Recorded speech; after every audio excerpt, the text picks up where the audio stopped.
Hello everyone, good morning, Sat Sri Akal ji. Welcome to Top Hope Academy. I hope ਤੁਸੀਂ ਸਾਰੇ ਠੀਕ ਹੋਵੋਗੇ। ਮੈਂ ਪ੍ਰਵੀਨ। ਅੱਜ ਅਸੀਂ ਸਿਵਿਕਸ ਦਾ ਪਹਿਲਾ ਟੌਪਿਕ ਜੋ ਸੰਵਿਧਾਨ ਤੋਂ ਸ਼ੁਰੂ ਹੁੰਦਾ ਹੈ ਸ਼ੁਰੂ ਕਰਨ ਜਾ ਰਹੇ ਹਾਂ। ਤਾਂ ਦੇਰੀ ਨਾ ਕਰਦੇ ਹੋਏ ਅੱਜ ਦਾ ਜੋ ਟੌਪਿਕ ਹੈ structure and features of Indian constitution. ਤਾਂ ਅੱਜ ਜੋ ਵੀ ਬੱਚੇ ਦਾ ਅਲੱਗ-ਅਲੱਗ ਬੱਚੇ ਦਾ ਸਟਰੀਮ ਹੁੰਦਾ ਹੈ ਤਾਂ ਹਰ ਇੱਕ ਬੱਚੇ ਨੂੰ ਚਾਹੇ ਜਿਹੜੀ ਵੀ ਸਟਰੀਮ ਦੇ ਵਿੱਚ ਹੈ ਬੱਚੇ ਨੂੰ ਇਹ ਨੌਲੇਜ ਹੋਣੀ ਚਾਹੀਦੀ ਹੈ ਕਿ ਇੰਡੀਆ ਦਾ ਕਨਸਟੀਟਿਊਸ਼ਨ ਕੀ ਹੈ, ਕਿਉਂ ਬਣਿਆ, ਕਦੋਂ ਬਣਿਆ, ਕੀ ਲੋੜ ਪੈ ਗਈ ਸੀਗੀ। ਸਾਰਾ ਕੁਝ ਹਰ ਇੱਕ ਬੱਚੇ ਨੂੰ ਇਸ ਬਾਰੇ ਜਾਣਕਾਰੀ ਹੋਣੀ ਚਾਹੀਦੀ ਹੈ। ਤਾਂ ਅੱਜ ਅਸੀਂ ਸੰਵਿਧਾਨ ਨੂੰ ਬੜੇ ਹੀ ਸੋਹਣੇ ਤਰੀਕੇ ਨਾਲ ਸੌਖੇ ਤਰੀਕੇ ਨਾਲ ਬੜੇ ਹੀ ਆਰਾਮ ਦੇ ਨਾਲ ਪੜ੍ਹਾਂਗੇ। ਤਾਂ ਸਭ ਤੋਂ ਪਹਿਲਾਂ ਹਰ ਇੱਕ ਬੱਚੇ ਦੇ ਮਾਈਂਡ ਵਿੱਚ ਆਉਂਦਾ ਹੈ ਕਿ ਸੰਵਿਧਾਨ ਕੀ ਹੈ, ਵਟ ਇਜ਼ ਕਨਸਟੀਟਿਊਸ਼ਨ। ਤਾਂ ਅੱਡ-ਅੱਡ ਬੱਚਿਆਂ ਦੀ ਅੱਡ-ਅੱਡ ਵਿਊ ਹੁੰਦੇ ਆ ਸੰਵਿਧਾਨ ਕੇ ਮਤਲਬ ਜੋ ਡਿਫਾਈਨ ਅੱਡ-ਅੱਡ ਬੱਚੇ ਅਲੱਗ-ਅਲੱਗ ਕਰਦੇ ਆ, ਡਿਫਰੈਂਟ ਤਰੀਕੇ ਨਾਲ ਕਰਦੇ ਆ। ਤਾਂ ਸੰਵਿਧਾਨ ਇੱਕ ਦਸਤਾਵੇਜ਼ਾਂ ਦੀ ਡਾਕੂਮੈਂਟ ਦੀ ਇੱਕ ਬੁੱਕ ਹੈ, ਇੱਕ ਕਿਤਾਬ ਹੈ। ਦੇਸ਼ ਦੀ ਸਟਰਕਚਰ ਦੇ ਬਾਰੇ ਉਹਦੇ ਵਿੱਚ ਲਿਖਿਆ ਹੋਇਆ ਹੈ, ਜਿਸ ਨੂੰ ਚਲਾਇਆ ਕਿਵੇਂ ਜਾਏਗਾ, ਦੇਸ਼ ਨੂੰ ਕਿਵੇਂ ਚਲਾਇਆ ਜਾਏਗਾ, ਸੰਵਿਧਾਨ ਦੇ ਵਿੱਚ ਉਸ ਬੁੱਕ ਦੇ ਵਿੱਚ ਮੈਂਸ਼ਨ ਹੈ। ਜੇਕਰ ਕੋਈ ਵੀ ਕ੍ਰਾਈਮ ਕਰਦਾ ਹੈ ਤਾਂ ਉਸ ਨੂੰ ਕਿਵੇਂ ਸਜ਼ਾ ਦਿੱਤੀ ਜਾਏਗੀ, ਕੀ ਹਰ ਕ੍ਰਾਈਮ ਦੇ ਅਲੱਗ-ਅਲੱਗ ਜੋ ਮੈਥਡ ਹੈਗੇ ਆ ਉਹ ਸਾਰੇ ਹੀ ਸੰਵਿਧਾਨ ਦੇ ਵਿੱਚ ਮੈਂਸ਼ਨ ਨੇ। ਤਾਂ ਵਿਧਾਨਿਕ ਤਰੀਕਾ ਸੰਵਿਧਾਨ ਦੇ ਵਿੱਚ ਮੈਂਸ਼ਨ ਹੈ, ਮਤਲਬ ਜੋ ਵੀ ਦੇਸ਼ ਦੇ ਵਿੱਚ ਦੇਸ਼ ਨੂੰ ਕਿਵੇਂ ਚਲਾਉਣਾ ਹੈ ਇੱਕ ਬੁੱਕ ਦੇ ਵਿੱਚ ਲਿਖਿਆ ਹੋਇਆ ਤਾਂ ਉਸ ਨੂੰ ਹੀ ਸੰਵਿਧਾਨ ਕਹਿੰਦੇ ਨੇ, ਕਨਸਟੀਟਿਊਸ਼ਨ ਕਹਿੰਦੇ ਆ। ਉਮੀਦ ਹੈ ਤੁਹਾਨੂੰ ਸਹੀ ਸਮਝ ਆ ਗਈ ਹੋਵੇਗੀ ਕਿ ਸੰਵਿਧਾਨ ਕੀ ਹੈ। ਤਾਂ ਅਸੀਂ ਇਹ ਸਮਝਦੇ ਹਾਂ, ਸਾਨੂੰ ਇਹ ਸਮਝ ਆ ਗਈ ਸੰਵਿਧਾਨ ਕੀ ਹੈ। ਤਾਂ ਇੰਡੀਆ ਦਾ ਸੰਵਿਧਾਨ ਸਭ ਤੋਂ ਵੱਡਾ ਸੰਵਿਧਾਨ ਹੈ। ਇਹਦੇ ਵਿੱਚ ਜਦੋਂ ਸੰਵਿਧਾਨ ਬਣਿਆ ਇਹਦੇ ਵਿੱਚ 8 ਸ਼ਡਿਊਲ ਸਨ, ਜਿਹੜੇ ਕਿ ਹੁਣ 12 ਹੋ ਚੁੱਕੇ ਨੇ, ਪਹਿਲੇ 8 ਸੀਗੇ। ਤਾਂ ਇਹ ਸਭ ਤੋਂ ਵੱਡਾ ਤੇ ਲੰਬਾ ਸੰਵਿਧਾਨ ਹੈ। ਸਭ ਤੋਂ ਛੋਟਾ USA ਦਾ, ਉਹਦੇ ਵਿੱਚ 7 ਆਰਟੀਕਲ ਨੇ। ਠੀਕ ਹੈ ਜੀ। ਤਾਂ ਅਸੀਂ ਅੱਗੇ ਵਧਦੇ ਹਾਂ। ਤਾਂ ਸਭ ਤੋਂ ਪਹਿਲੇ ਅਸੀਂ ਇਹ ਜਾਣਦੇ ਹਾਂ ਕਿ ਸੰਵਿਧਾਨ ਦੋ ਤਰ੍ਹਾਂ ਦਾ ਹੁੰਦਾ ਹੈ, ਇੱਕ ਰਿਟਨ ਔਰ ਇੱਕ ਅਨਰਿਟਨ। ਤਾਂ ਰਿਟਨ ਤੇ ਅਨਰਿਟਨ ਵਿੱਚ ਕੀ ਫਰਕ ਹੈ?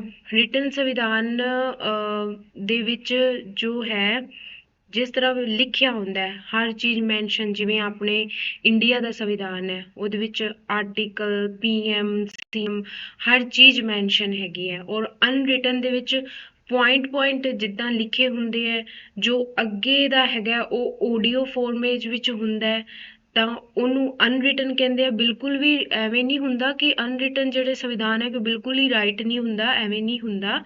ਕੁਝ ਕੁ ਰਾਈਟ ਹੁੰਦਾ ਪਰ ਕੰਪਲੀਟਲੀ ਰਾਈਟ ਨਹੀਂ ਹੁੰਦਾ। ਇਸ ਲਈ ਅਨਰਿਟਨ ਔਰ ਰਿਟਨ 2 ਟਾਈਪ ਦਾ ਜੋ ਸੰਵਿਧਾਨ ਹੈ। ਤਾਂ ਅਸੀਂ ਹੁਣ ਸ਼ੁਰੂ ਕਰਦੇ ਹਾਂ ਸੰਵਿਧਾਨ ਬਣਿਆ ਕਿਵੇਂ, ਸੰਵਿਧਾਨ ਕਿਵੇਂ ਬਣਿਆ।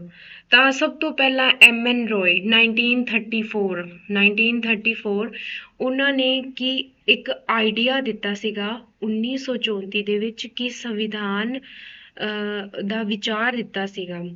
ਤਾਂ ਜਦੋਂ MN ਰॉय ਨੇ ਵਿਚਾਰ ਦਿੱਤਾ ਤਾਂ 1935 ਦੇ ਵਿੱਚ ਇੰਡੀਅਨ ਨੈਸ਼ਨਲ ਕਾਂਗਰਸ ਦੇ ਦਿਮਾਗ ਵਿੱਚ ਵੀ ਇਹ ਗੱਲ ਆ ਗਈ ਕਿ ਬਿਲਕੁਲ ਜੇਕਰ ਇੰਡੀਆ ਨੇ ਚਲਾਉਣਾ ਹੈ ਸਾਡਾ ਦੇਸ਼, ਅਸੀਂ ਆਜ਼ਾਦੀ ਲਈ ਕੋਸ਼ਿਸ਼ ਕਰ ਰਹੇ ਹਾਂ, ਸਾਨੂੰ ਆਜ਼ਾਦੀ ਤਾਂ ਮਿਲ ਹੀ ਜਾਣੀ ਹੈ, ਤਾਂ ਬਿਲਕੁਲ ਸਾਡਾ ਸੰਵਿਧਾਨ ਵੀ ਹੋਣਾ ਚਾਹੀਦਾ ਹੈ। ਤਾਂ ਜਵਾਹਰ ਲਾਲ ਨਹਿਰੂ ਨੇ 1936 ਦੇ ਵਿੱਚ ਫੈਜ਼ਪੁਰ ਤੁਸੀਂ ਚੰਗੀ ਤਰ੍ਹਾਂ ਮੈਂਸ਼ਨ ਕਰ ਲਓ। ਦੇਖੋ 1935 ਦੇ ਵਿੱਚ ਤਾਂ ਇੰਡੀਅਨ ਨੈਸ਼ਨਲ ਕਾਂਗਰਸ ਨੇ ਸਵੀਕਾਰ ਕਰ ਲਿਆ।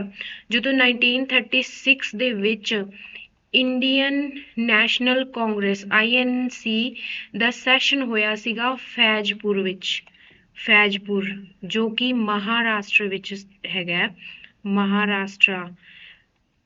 ਉੱਥੇ ਇਹ ਸੈਸ਼ਨ ਹੋਇਆ ਸੀਗਾ। ਉੱਥੇ ਇਹ ਮਤਲਬ ਇਹਦੀ ਪ੍ਰਧਾਨਗੀ, ਇਹਨੂੰ ਲੀਡ ਕੌਣ ਕਰ ਰਿਹਾ ਸੀਗਾ? ਜਵਾਹਰ ਲਾਲ ਨਹਿਰੂ ਜੀ ਕਰ ਰਹੇ ਸੀਗੇ। ਤਾਂ ਉਦੋਂ ਇੰਡੀਅਨ ਨੈਸ਼ਨਲ ਕਾਂਗਰਸ ਨੇ ਜਿਹੜੇ ਵੀ ਸੈਸ਼ਨ ਵਿੱਚ ਵੋਟ ਬੈਠੇ ਸਨ, ਤਾਂ ਉਹਨਾਂ ਸਾਰਿਆਂ ਨੇ ਵਿਚਾਰ ਕੀਤਾ ਕਿ ਬਿਲਕੁਲ ਸਹੀ MN ਰੋਏ ਜੀ ਦੁਆਰਾ ਕਿਹਾ ਗਿਆ ਕਿ ਸੰਵਿਧਾਨ ਤਾਂ ਹੋਣਾ ਜ਼ਰੂਰੀ ਹੈਗਾ। ਤਾਂ 1936 ਦੇ ਵਿੱਚ ਇੰਡੀਆ ਵੱਲੋਂ, ਇੰਡੀਅਨ ਨੈਸ਼ਨਲ ਕਾਂਗਰਸ ਵੱਲੋਂ ਇਹ ਡਿਸਾਈਡ ਹੋ ਗਿਆ ਕਿ ਸੰਵਿਧਾਨ ਹੋਣਾ ਚਾਹੀਦਾ ਹੈ। ਤਾਂ ਬਿਲਕੁਲ ਹੋਣਾ ਚਾਹੀਦਾ। ਤਾਂ ਅੱਗੇ ਕੀ ਹੋਇਆ, ਇਹ 1946 ਦੀ ਅਸੀਂ ਬਾਅਦ ਵਿੱਚ ਗੱਲ ਕਰਾਂਗੇ। ਜਦੋਂ 1936 ਤੋਂ ਬਾਅਦ ਮਤਲਬ ਇੰਡੀਅਨ ਨੈਸ਼ਨਲ ਕਾਂਗਰਸ ਨੇ ਬ੍ਰਿਟਿਸ਼ ਸਰਕਾਰ ਅੱਗੇ ਗੱਲ ਰੱਖੀ, ਤਾਂ ਬ੍ਰਿਟਿਸ਼ ਸਰਕਾਰ ਨੇ 1940 ਦੇ ਵਿੱਚ ਇਹ ਕਹਿ ਦਿੱਤਾ, ਅਗਸਤ ਆਫਰ ਦੇ ਵਿੱਚ, ਜਿਹਨੂੰ ਕੀ ਬੋਲਦੇ ਆ, ਅਗਸਤ ਆਫਰ, ਅਗਸਤ ਪੇਸ਼ਕਸ਼ ਵੀ ਕਹਿ ਸਕਦੇ ਆ, ਅਗਸਤ ਆਫਰ ਵੀ ਕਹਿੰਦੇ ਆ। ਤਾਂ ਇਹਦੇ ਵਿੱਚ ਬ੍ਰਿਟਿਸ਼ ਸਰਕਾਰ ਨੇ ਕਿਹਾ ਕਿ ਬਿਲਕੁਲ ਜੋ ਵੀ ਤੁਸੀਂ ਕੰਡੀਸ਼ਨਸ ਰੱਖੀਆਂ ਅਸੀਂ ਮੰਨ ਲਵਾਂਗੇ, ਅਸੀਂ ਤੁਸੀਂ ਸੰਵਿਧਾਨ ਚਾਹੁੰਦੇ ਹੋ ਤਾਂ ਸੰਵਿਧਾਨ ਬਣ ਜਾਏਗਾ। ਤਾਂ ਜੋ ਜਵਾਹਰ ਲਾਲ ਨਹਿਰੂ ਜੀ ਦੁਆਰਾ ਇਹ ਕਿਹਾ ਗਿਆ ਨਾ ਕਿ ਸੰਵਿਧਾਨ ਹੋਣਾ ਚਾਹੀਦਾ ਹੈ, ਤਾਂ ਸੰਵਿਧਾਨ ਦੇ ਲਈ ਉਹਨਾਂ ਨੇ ਕੰਡੀਸ਼ਨਸ ਵੀ ਰੱਖੀਆਂ। ਉਹ ਕੰਡੀਸ਼ਨ ਕੀ ਰੱਖੀਆਂ ਇਹਦੇ ਵਿੱਚ? ਬ੍ਰਿਟਿਸ਼ ਸਰਕਾਰ, ਵੇਖੋ ਪਹਿਲੀ ਗੱਲ ਤੇ ਬ੍ਰਿਟਿਸ਼ ਸਰਕਾਰ ਇੰਨੀ ਸੌਖੇ ਤਰੀਕੇ ਨਾਲ ਮੰਨ ਕਿਉਂ ਗਈ? ਕਿਉਂ ਮੰਨ ਗਈ? ਜਿਹੜਾ ਸੈਕਿੰਡ ਵਰਲਡ ਵਾਰ ਹੈ, ਸੈਕਿੰਡ ਵਰਲਡ ਵਾਰ ਦੇ ਵਿੱਚ ਇੰਡੀਆ ਦੀ ਲੋੜ ਪੈਣੀ ਸੀਗੀ। ਉਹਨਾਂ ਨੇ ਤਾਂ ਸਹਿਮਤੀ ਦਿੱਤੀ ਕਿ ਜੇਕਰ ਅਸੀਂ ਇਹਨਾਂ ਦੀ ਗੱਲ ਮੰਨੀ ਜਾਵਾਂਗੇ ਤਾਂ ਹੀ ਇਹ ਸਾਡੇ ਸੈਨਾ ਦੇ ਵਿੱਚ, ਮਤਲਬ ਕਿ ਜਦੋਂ ਵਰਲਡ ਵਾਰ ਉਹਨਾਂ ਨੂੰ ਲੋੜ ਸੀਗੀ ਸੈਨਾ ਦੀ ਇੰਡੀਆ ਦੀ, ਤਾਂ ਉਹਨਾਂ ਨੇ ਇਸ ਕੰਡੀਸ਼ਨ ਨੂੰ ਤਾਈਓ ਮੰਨਿਆ ਸੀਗਾ। ਤਾਂ ਕਰਕੇ ਇਸ ਤੋਂ 1940 ਵਿੱਚ, ਪਰ ਜਵਾਹਰ ਲਾਲ ਨਹਿਰੂ ਜੀ ਦੁਆਰਾ ਇਹ ਵੀ ਕਿਹਾ ਗਿਆ ਕਿ ਜੇਕਰ ਸੰਵਿਧਾਨ ਬਣਦਾ ਹੈ ਤਾਂ ਪਹਿਲੀ ਗੱਲ ਤਾਂ ਇਹ ਹੋਣੀ ਚਾਹੀਦੀ ਹੈ ਕਿ ਕਿਸੇ ਵੀ ਬਾਹਰੀ, ਮਤਲਬ ਜਿੱਦਾਂ ਉਹਨਾਂ ਦਾ ਇਹ ਕਹਿਣਾ ਸੀਗਾ ਕਿ ਬ੍ਰਿਟਿਸ਼ ਸਰਕਾਰ ਉਹਦੇ ਵਿੱਚ ਕੋਈ ਇਨਵੋਲਵ ਨਹੀਂ ਹੋਏਗੀ।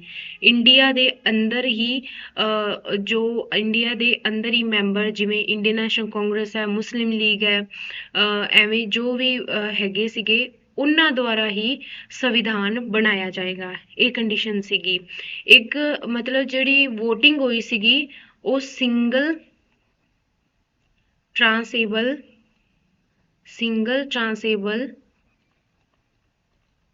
ਵੋਟਿੰਗ ਸਿਸਟਮ ਹੈਗਾ ਸੀਗਾ। ਸਿੰਗਲ ਟ੍ਰਾਂਸੇਬਲ ਵੋਟਿੰਗ ਸਿਸਟਮ ਸੀ। ਇਹ ਵੀ ਕਲੀਅਰ ਹੋ ਗਿਆ। ਠੀਕ ਹੈ, 1936 ਤੋਂ ਬਾਅਦ 1940 ਵੀ ਕਲੀਅਰ ਹੋ ਗਿਆ। ਅਗਸਤ ਆਫਰ ਕਿਉਂ ਮੰਨਿਆ? ਸੈਕਿੰਡ ਵਰਲਡ ਵਾਰ ਦੇ ਵਿੱਚ ਉਹਨਾਂ ਨੂੰ ਲੋੜ ਪੈਣੀ ਸੀਗੀ। ਜਵਾਹਰ ਲਾਲ ਨਹਿਰੂ ਜੀ ਨੇ ਸਾਰੀਆਂ ਕੰਡੀਸ਼ਨਸ ਬਣਵਾਈਆਂ। ਹੁਣ ਅਸੀਂ ਅੱਗੇ ਚੱਲਦੇ ਹਾਂ 1942। ਠੀਕ ਹੈ ਜੀ, ਕਿਰਪਸ ਮਿਸ਼ਨ, 1942 ਕਿਰਪਸ ਮਿਸ਼ਨ ਆਇਆ। ਠੀਕ ਹੈ, ਤਾਂ ਜਿਹਨੂੰ ਸਾਫ਼ ਰਿਜੈਕਟ ਕਰ ਦਿੱਤਾ ਅੱਡ ਨਾਮਾਂ ਨਾਲ। ਜਿਵੇਂ ਮਹਾਤਮਾ ਗਾਂਧੀ ਨੇ ਇਹਨੂੰ ਬਲੈਂਕ ਚੈੱਕ ਕਿਹਾ ਕਿ ਮਤਲਬ ਇਹ ਕੋਈ ਕੰਮ ਦਾ ਨਹੀਂ ਹੈਗਾ। ਤਾਂ ਉਸ ਤੋਂ ਬਾਅਦ 1942 ਤੋਂ ਬਾਅਦ 1946 ਦੇ ਵਿੱਚ ਜਿਹੜਾ ਕੈਬਨਿਟ ਮਿਸ਼ਨ ਪਲਾਨ ਆਇਆ, ਕੈਬਨਿਟ ਮਿਸ਼ਨ ਪਲਾਨ। ਹੁਣ ਦੇਖੋ ਕੈਬਨਿਟ ਮਿਸ਼ਨ ਪਲਾਨ ਜੋ ਹੈ 16 ਮਈ 1946 ਹੈ। ਇਹ ਇੰਡੀਆ ਦੇ ਵਿੱਚ ਮਈ ਦੇ ਵਿੱਚ ਆਇਆ। ਵੈਸੇ ਇਹ ਜੋ ਹੈ ਮਾਰਚ, ਇੰਗਲੈਂਡ ਦੇ ਵਿੱਚ ਤਾਂ ਮਾਰਚ 1946 ਦੇ ਵਿੱਚ ਇਹ ਤਿਆਰ ਹੋ ਗਿਆ ਸੀਗਾ। ਹੁਣ ਇਹਨੂੰ ਲੈ ਕੇ ਕੌਣ ਆਇਆ? ਇਹਦੇ ਵਿੱਚ 3 ਹੈਗੇ ਸੀਗੇ। ਪਹਿਲੀ ਗੱਲ, ਪਹਿਲਾਂ ਇਹ ਪੜ੍ਹਦੇ ਹਾਂ 1946 ਦੇ ਵਿੱਚ UK ਦਾ ਆਪਾਂ ਨੂੰ PM ਪਤਾ ਹੋਣਾ ਚਾਹੀਦਾ ਹੈ। ਠੀਕ ਹੈ, ਉਹਨਾਂ ਨੇ ਇੱਕ ਤਰ੍ਹਾਂ ਭੇਜਿਆ ਸੀ ਕੈਬਨਿਟ ਮਿਸ਼ਨ ਪਲਾਨ। ਤਾਂ ਕਲੀਮੈਂਟ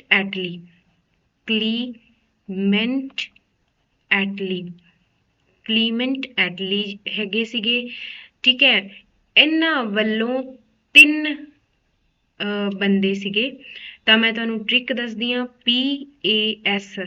PAS Pethick Lawrence, AV Alexander, Stafford Cripps. ਇਹ ਅੱਗੇ ਸਲਾਈਡ ਦੇ ਵਿੱਚ ਮੈਂਸ਼ਨ ਹੈ, ਤੁਹਾਨੂੰ ਵੈਸੇ ਸਮਝਾ ਰਹੀ ਹਾਂ। ਤਾਂ UK ਦਾ PM ਉਦੋਂ ਸੀ ਕਲੀਮੈਂਟ ਐਟਲੀ, ਜਿਹਦੇ ਵਿੱਚ ਪੈਥਿਕ ਲੋਰੈਂਸ, AV ਅਲੈਗਜ਼ੈਂਡਰ ਔਰ ਸਟੈਨਫੋਰਡ ਕਿਰਪਸ। ਕੈਬਨਿਟ ਮਿਸ਼ਨ 16 ਮਈ 1946 ਨੂੰ ਇੰਡੀਆ ਦੇ ਵਿੱਚ ਆਇਆ। ਸੰਵਿਧਾਨ ਸਭਾ ਨੂੰ ਉਹਦੇ ਥਰੂ ਚੁਣਿਆ ਗਿਆ। ਉਹ ਅਸੀਂ ਅੱਗੇ ਕਰਦੇ ਹਾਂ ਕਿ ਸੰਵਿਧਾਨ ਸਭਾ ਕਿਵੇਂ ਕਿਵੇਂ ਸਿਲੈਕਟ ਹੋਈ। ਦੇਖੋ, ਜਿਵੇਂ ਤੁਹਾਨੂੰ ਦੱਸਿਆ ਸੀ, ਪੈਥਿਕ ਲੋਰੈਂਸ ਔਰ ਸਟੈਨਫੋਰਡ ਕਿਰਪਸ, AV ਅਲੈਗਜ਼ੈਂਡਰ, ਇਹ ਤਿੰਨ ਜੋ ਹੈਗੇ ਆ ਕੈਬਨਿਟ ਮਿਸ਼ਨ ਪਲਾਨ ਲੈ ਕੇ ਆਏ ਸੀਗੇ, ਕਲੀਮੈਂਟ ਐਟਲੀ ਜੀ ਦੁਆਰਾ ਭੇਜਿਆ ਗਿਆ ਸੀਗਾ। ਤਾਂ ਅੱਗੇ ਅਸੀਂ ਚੱਲਦੇ ਹਾਂ।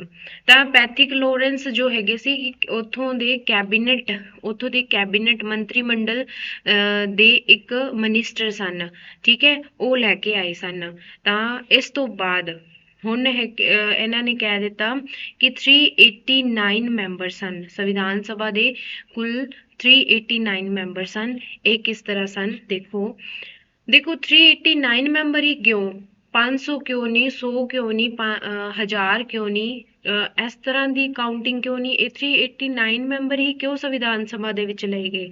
ਦੇਖੋ, ਉਦੋਂ ਇੰਡੀਆ ਦੀ ਜਨਸੰਖਿਆ ਕਰੀਬ ਹੈਗੀ ਸੀਗੀ 40 ਕਰੋੜ, ਠੀਕ ਹੈ, 40 ਕਰੋੜ ਸੀ ਇੰਡੀਆ ਦੀ ਜਨਸੰਖਿਆ। ਤਾਂ 10 ਲੱਖ ਪਿੱਛੇ ਇੱਕ ਉਮੀਦਵਾਰ ਦੀ ਚੋਣ ਕਰਨੀ ਸੀ, ਤਾਂ ਇੰਡੀਆ ਦੀ 40 ਕਰੋੜ ਜਨਸੰਖਿਆ ਸੀ, 10 ਲੱਖ ਪਿੱਛੇ ਇੱਕ ਉਮੀਦਵਾਰ ਨੂੰ ਸਿਲੈਕਟ ਕਰਨਾ ਸੀਗਾ। ਇਹਦੀ ਕਾਊਂਟਿੰਗ ਇਸ ਲਈ 389 ਫਿਰ ਹੋ ਗਈ, ਕਿਉਂਕਿ 10 ਲੱਖ ਪਿੱਛੇ ਇੱਕ ਉਮੀਦਵਾਰ ਨੂੰ ਸਿਲੈਕਟ ਕਰਨਾ ਸੀ, ਇਸ ਲਈ ਇਸ ਦੀ ਕਾਊਂਟਿੰਗ 389। ਇਹ ਸਮਝ ਆ ਗਈ ਕਿ 399 ਕਿਉਂ ਹੈਗੇ ਆ। ਹੁਣ ਇਹਦੇ ਵਿੱਚ 296 ਜੋ ਹੈਗੇ ਆ ਬ੍ਰਿਟਿਸ਼ ਰਾਜ ਦੇ ਵਿੱਚੋਂ। ਹੁਣ ਬ੍ਰਿਟਿਸ਼ ਰਾਜ ਵਰਡ ਯੂਜ਼ ਹੋਇਆ ਹੈ। ਬ੍ਰਿਟਿਸ਼ ਰਾਜ ਉਹ ਹੈਗਾ ਜਿੱਥੇ ਇੰਡੀਆ ਦੇ ਵਿੱਚ ਬ੍ਰਿਟਿਸ਼ਾਂ ਦਾ ਰਾਜ ਸੀ, ਬ੍ਰਿਟਿਸ਼ ਉਹਨੂੰ ਸੰਭਾਲ ਰਹੇ ਸਨ। ਤਾਂ ਇਹਦੇ ਵਿੱਚ 292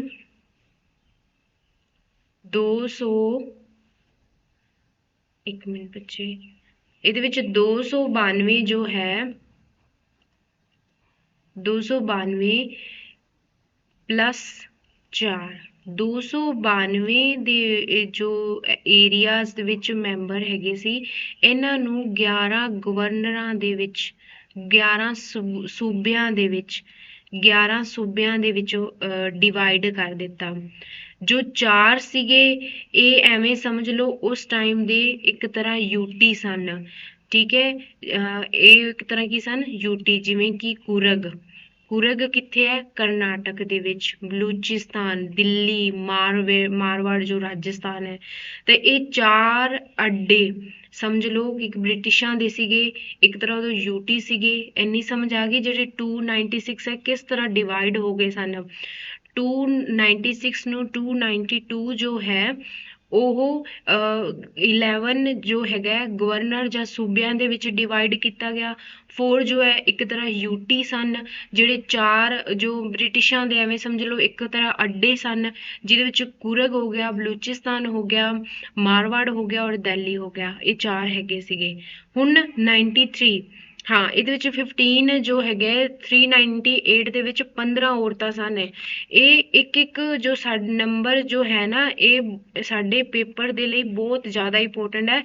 ਸਾਨੂੰ ਇਹਦੇ ਵਿੱਚ ਇਹਦੇ ਬਾਰੇ ਪੂਰੀ ਜਾਣਕਾਰੀ ਹੋਣੀ ਚਾਹੀਦੀ ਹੈ। ਤਾਂ ਨੈਕਸਟ ਹੁਣ 93 ਦਾ ਅਸੀਂ ਕਰਦੇ ਹਾਂ। ਹੁਣ ਦੇਖੋ ਕਿੰਨਾ ਸੋਹਣਾ ਡਾਇਗਰਾਮ ਹੈ। ਤਾਂ ਇਹਦੇ ਵਿੱਚ ਤੁਹਾਨੂੰ ਦੱਸ ਦਿੱਤਾ ਹੈ ਜਿਹੜਾ 389 ਹੈ, 389 ਟੋਟਲ ਸੀਗੇ, ਓਕੇ, ਟੋਟਲ ਮੈਂਬਰ 389। ਉਹਦੇ ਵਿੱਚ 292 ਤੁਹਾਨੂੰ ਦੱਸਤਾ ਬ੍ਰਿਟਿਸ਼ ਰਾਜ, 292 ਬ੍ਰਿਟਿਸ਼ ਰਾਜ ਹੋ ਗਿਆ। 296 ਟੋਟਲ ਸੀਗੇ ਨਾ, ਤਾਂ ਇਹਨਾਂ ਨੇ ਬ੍ਰਿਟਿਸ਼ ਰਾਜ ਲਿਖਿਆ। 292 ਤੁਹਾਨੂੰ ਮੈਂ ਦੱਸ ਚੁੱਕੀ ਹਾਂ, 4 ਵੀ ਦੱਸ ਦਿੱਤੇ ਆ। ਜਿਹੜੇ ਚੀਫ ਕਮਿਸ਼ਨਰ ਨੇ ਕਿਹੜੇ ਸੀਗੇ, ਕੁਰਗ, ਬਲੂਚਿਸਤਾਨ, ਦਿੱਲੀ ਔਰ ਮਾਰਵਾੜ, ਠੀਕ ਹੈ ਜੀ। 93, ਹੁਣ ਦੇਖੋ ਇਹ 93 ਕੀ ਪ੍ਰਿੰਸਲੀ ਸਟੇਟ ਸਨ? ਨਹੀਂ, ਟੋਟਲ ਪ੍ਰਿੰਸਲੀ ਸਟੇਟ ਸਨ 562 562 ਸੀਗੀਆਂ, 562 ਸੀਗੀਆਂ। ਉਵੇਂ ਹੀ ਜਿੱਦਾਂ ਇੱਕ ਜਨਸੰਖਿਆ ਦੇ ਅਕੋਰਡਿੰਗ ਵੀ 10 ਲੱਖ ਪਿੱਛੇ ਇਸ ਤਰ੍ਹਾਂ ਇੰਨੇ ਜੋ ਮੈਂਬਰ ਰੱਖਣੇ ਸਨ, ਤਾਂ 93 ਇਹਦੇ ਵਿੱਚ ਜੋ ਪ੍ਰਿੰਸਲੀ ਸਟੇਟਸ ਹਨ। ਠੀਕ ਹੈ ਜੀ, ਇਹਦੇ ਵਿੱਚ ਇੰਨੀ ਸਮਝ ਆ ਗਈ। ਇਹਦੇ ਵਿੱਚ 15 ਜੋ ਹੈਗੀਆਂ ਨੇ ਵੂਮੈਨ ਸੀਗੀਆਂ, 15 ਕੀ ਸੀਗੀਆਂ, ਵੂਮੈਨ ਸੀਗੀਆਂ। ਹਾਂਜੀ, ਅੱਗੇ ਇਸ ਤੋਂ ਬਾਅਦ ਅਸੀਂ ਚੱਲਦੇ ਹਾਂ। ਹਾਂ, ਤੁਹਾਨੂੰ ਮੈਂ ਦੱਸਿਆ ਹੈ, ਦਿੱਲੀ, ਕੁਰਗ, ਆਮੇਰ, ਮਾਰਵਾੜ ਤੇ ਬਲੂਚਿਸਤਾਨ ਇਹ 4 ਕਮਿਸ਼ਨਰੀ ਸਟੇਟਸ ਹਨ। ਹੁਣ ਜਿਹੜੇ ਸੰਵਿਧਾਨ ਸਭਾ ਦੇ ਮੈਂਬਰ ਲਏ ਗਏ, ਕੀ ਉਹ ਇੱਕੋ ਕਾਸਟ ਨਾਲ ਲਏ ਗਏ? ਨਹੀਂ, ਬਿਲਕੁਲ ਵੀ ਨਹੀਂ। ਉਹਦੇ ਵਿੱਚ ਮੁਸਲਿਮ ਵੀ ਸੀ, ਮੁਸਲਿਮ ਲੀਗ ਲੈ ਲਓ ਜਾਂ ਅਲੱਗ ਤੋਂ ਵੀ, ਠੀਕ ਹੈ, ਸਿੱਖ ਵੀ ਸਨ, ਜਨਰਲ ਭਾਗਾਂ ਵਿੱਚ ਵੰਡੇ ਸਨ। ਮਤਲਬ ਕਿ ਹੋਰ ਵੀ ਜਿਵੇਂ ਕਿ ਪਾਰਸੀ ਹੋ ਗਏ, ਇੱਦਾਂ ਦੇ SC ST, ਇਹ ਸਾਰੇ ਹੀ ਲਏ ਗਏ ਸਨ ਸੰਵਿਧਾਨ ਸਭਾ ਦੇ ਵਿੱਚ। ਅੱਗੇ ਫਸਟ ਮੀਟਿੰਗ ਜਿਹੜੀ ਕਿ 9 ਦਸੰਬਰ 1946 ਨੂੰ ਹੋਈ, ਇਹਦੇ ਵਿੱਚ ਕੀ ਹੋਇਆ ਗਿਆ? ਇਹਦੇ ਵਿੱਚ ਸਚਿਦਾਨੰਦ ਸਿਨਹਾ ਨੂੰ 2 ਦਿਨਾਂ ਦੇ ਲਈ, ਮਤਲਬ 11 ਦਸੰਬਰ ਨੂੰ ਤਾਂ ਜੋ ਰਜਿੰਦਰ ਪ੍ਰਸਾਦ ਜੀ ਨੂੰ ਪਰਮਾਨੈਂਟ ਅਧਿਕਸ਼ ਬਣਾ ਦਿੱਤਾ ਸੀਗਾ। ਉਸ ਤੋਂ ਪਹਿਲਾਂ 9 ਦਸੰਬਰ 1946 ਨੂੰ ਸਚਿਦਾਨੰਦ ਸਿਨਹਾ ਨੂੰ ਇੱਕ ਟੈਂਪਰੇਰੀ ਪ੍ਰੈਜ਼ੀਡੈਂਟ ਬਣਾਇਆ ਗਿਆ, ਇੱਕ ਫ੍ਰੈਂਚ ਲੋ ਦੇ ਆਧਾਰ ਤੇ। ਤਾਂ ਇਹਦੇ ਵਿੱਚ ਜੋ 211 ਮੈਂਬਰ ਪਹੁੰਚੇ ਸਨ, ਮੁਸਲਿਮ ਲੀਗ ਨੇ ਬਿਲਕੁਲ ਹੀ ਇਸ ਦਾ ਬਾਈਕਾਟ ਕੀਤਾ। ਤਾਂ ਟੋਟਲ 211 389 ਮੈਂਬਰ ਦੇ ਵਿੱਚ 211 ਮੈਂਬਰ ਪਹੁੰਚੇ ਸਨ। ਤਾਂ ਨੈਕਸਟ ਹੁਣ 11 ਦਸੰਬਰ 11 ਦਸੰਬਰ 1946 ਨੂੰ ਸੈਕਿੰਡ ਮੀਟਿੰਗ ਹੋਈ, ਜਿਸ ਵਿੱਚ ਡਾਕਟਰ ਰਜਿੰਦਰ ਪ੍ਰਸਾਦ ਨੂੰ ਪਰਮਾਨੈਂਟ ਜੋ ਪ੍ਰੈਜ਼ੀਡੈਂਟ ਬਣਾਇਆ ਗਿਆ। ਡਾਕਟਰ ਰਜਿੰਦਰ ਪ੍ਰਸਾਦ ਨੂੰ ਪਰਮਾਨੈਂਟ ਬਣਾਇਆ ਗਿਆ ਔਰ 2 ਵਾइस ਪ੍ਰੈਜ਼ੀਡੈਂਟ ਚੁਣੇ ਗਏ। 2 ਵਾइस ਪ੍ਰੈਜ਼ੀਡੈਂਟ ਕਿਹੜੇ-ਕਿਹੜੇ? HC ਮੁਖਰਜੀ और TT कृष्णमाचार्य। HC मुखर्जी और TT कृष्णमाचार्य 2 वाइस प्रेसिडेंट और परमानेंट प्रेसिडेंट डॉक्टर रजिंदर प्रसाद ਨੂੰ। ਹਾਂਜੀ, ਨੈਕਸਟ ਅੱਗੇ ਅਸੀਂ 9 ਦੀ ਪੜ੍ਹ ਲਈ, 9 ਦਸੰਬਰ ਦੀ, ਅਸੀਂ 11 ਦੀ ਪੜ੍ਹ ਲਈ। ਹੁਣ ਅਸੀਂ 13 ਦੀ ਪੜ੍ਹਦੇ ਹਾਂ ਜੀ। 13 ਨੂੰ ਧਿਆਨ ਨਾਲ ਦੇਖੋ। 13 ਦਸੰਬਰ 1946 ਦੇ ਵਿੱਚ ਜਦੋਂ ਸੰਵਿਧਾਨ ਸਭਾ ਦੀ ਬੈਠਕ ਹੋਈ, ਤਾਂ ਜਵਾਹਰ ਲਾਲ ਨਹਿਰੂ ਦੁਆਰਾ ਆਬਜੈਕਟਿਵ ਰਿਜ਼ੋਲੂਸ਼ਨ, ਇੱਕ ਉਦੇਸ਼ ਪ੍ਰਸਤਾਵ ਰੱਖਿਆ ਗਿਆ, ਜਿਸ ਨੂੰ ਸੰਵਿਧਾਨ ਸਭਾ ਨੇ ਇਹਦੇ ਵਿੱਚ ਪੂਰਾ ਵਿਚਾਰ ਵਟਾਂਦਰਾ ਕਰਕੇ, ਤਾਂ ਸਰ ਬੈਂਟਰੀ ਲਓ, ਤਾਂ ਇਸ ਵਿੱਚ ਸੰਵਿਧਾਨ ਸਭਾ ਦੁਆਰਾ 22 ਦਸੰਬਰ 1947 ਨੂੰ ਪਾਸ ਕੀਤਾ ਗਿਆ। 22 ਦਸੰਬਰ 1947 ਨੂੰ ਪਾਸ ਕੀਤਾ ਗਿਆ। ਤਾਂ ਆਬਜੈਕਟਿਵ ਰਿਜ਼ੋਲੂਸ਼ਨ ਨੂੰ ਜਿਹੜਾ ਉਦੇਸ਼ ਪ੍ਰਸਤਾਵ ਰੱਖਿਆ ਗਿਆ ਨਾ, ਇਹ ਉਸ ਤੋਂ ਬਾਅਦ ਪ੍ਰਸਤਾਵਨਾ ਦਾ ਹੀ ਰੂਪ ਧਾਰਦਾ ਹੈ।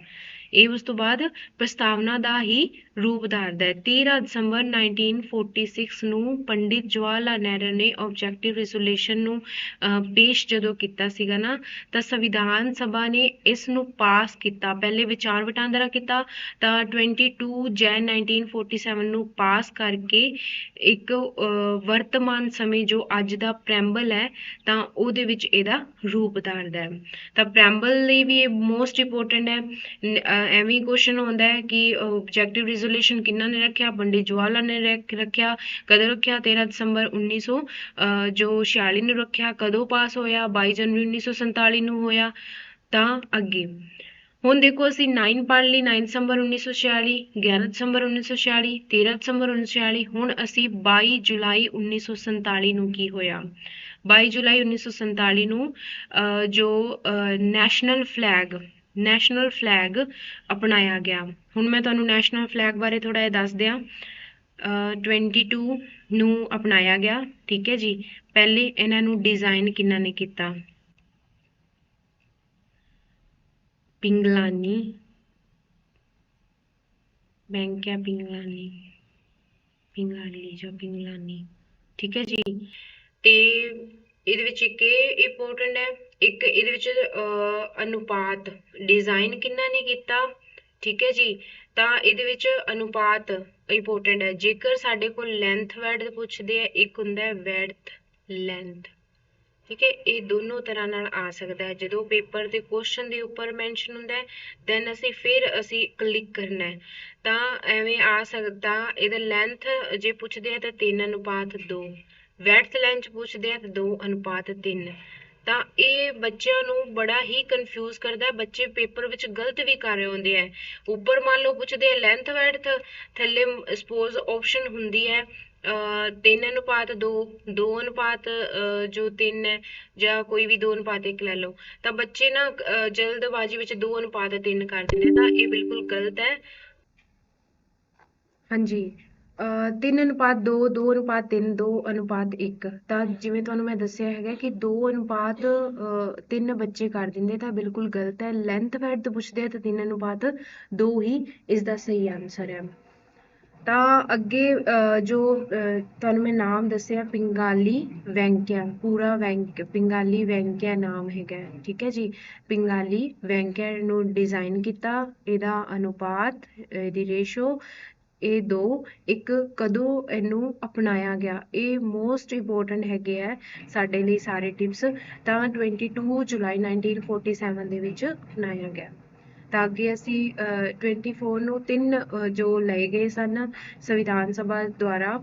ਤਾਂ 24 ਨੂੰ 3 ਇੱਕ ਰਾਸ਼ਟਰੀ ਗੀਤ, ਰਾਸ਼ਟਰੀ ਗਾਨ ਔਰ 3 ਕੰਡੀਸ਼ਨਸ ਲਈਆਂ ਗਈਆਂ ਸਨ। ਥਰਡ ਜੋ ਹੈ 24 ਨੂੰ ਡਾਕਟਰ ਰਾਜਿੰਦਰ ਪ੍ਰਸਾਦ ਸੁਤੰਤਰ ਭਾਰਤ ਦੇ ਰਾਸ਼ਟਰਪਤੀ ਘੋਸ਼ਿਤ ਕੀਤੇ ਗਏ, ਠੀਕ ਹੈ ਜੀ।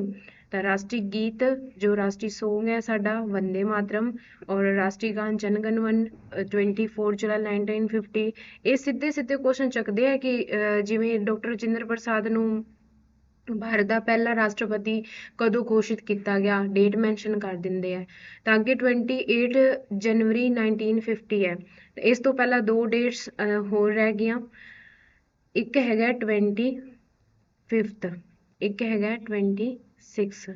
25 ਨੂੰ ਕੀ ਹੈ election commission, election commission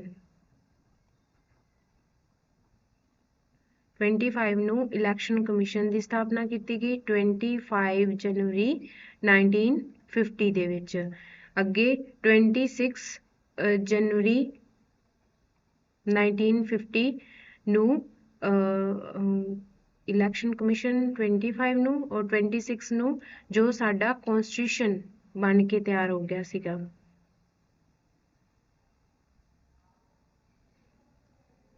ਕੌਂਸਟੀਟਿਊਸ਼ਨ ready ਹੋ ਗਿਆ ਸੀਗਾ, ਬਣ ਕੇ ਤਿਆਰ ਹੋ ਗਿਆ ਸੀਗਾ, ਅਪਣਾ ਲਿਆ ਸੀਗਾ ਕੌਂਸਟੀਟਿਊਸ਼ਨ ਨੂੰ, ਠੀਕ ਹੈ ਜੀ।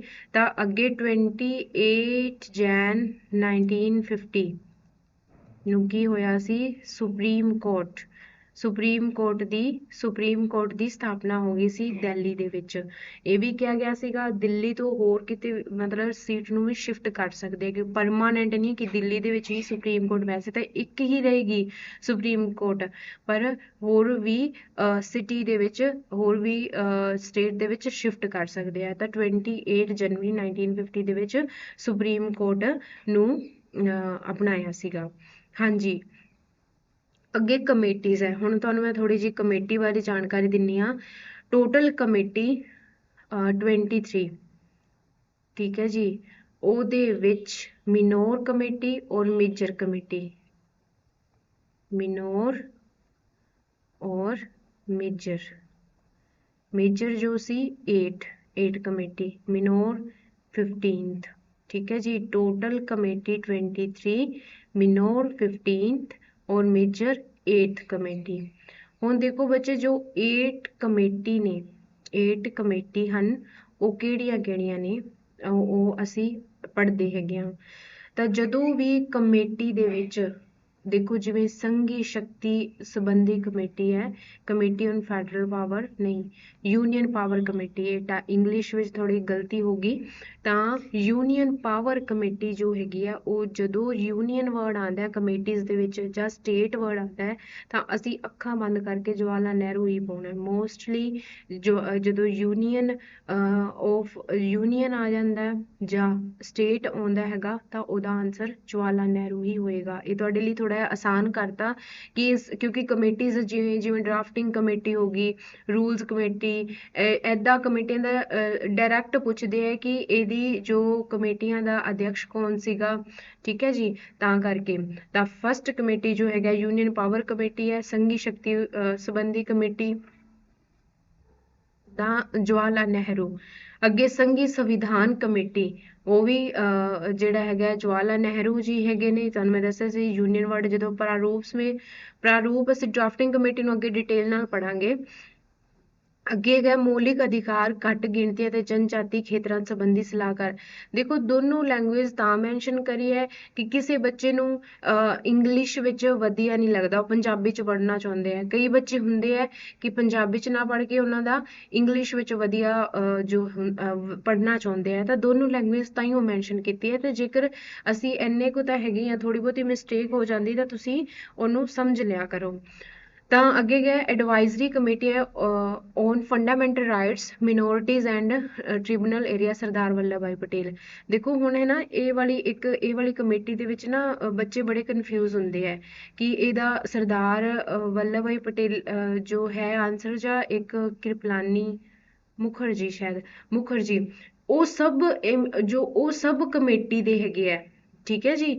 ਉਹ ਜਿਵੇਂ ਜਨਜਾਤੀ ਸੰਬੰਧਾਂ ਸਬ ਕਮੇਟੀ ਜਦੋਂ ਮੈਂਸ਼ਨ ਕੀਤਾ ਹੋਵੇ ਉਦੋਂ HC ਮੁਖਰਜੀ ਆਏਗਾ। ਜੇਕਰ ਐਦਾਂ ਆ ਜੇ advisory committee on fundamental rights minority and tribal areas, ਤਾਂ ਵੱਲਭ ਭਾਈ ਪਟੇਲ ਨੂੰ ਅਸੀਂ ਕਲਿੱਕ ਕਰਾਂਗੇ।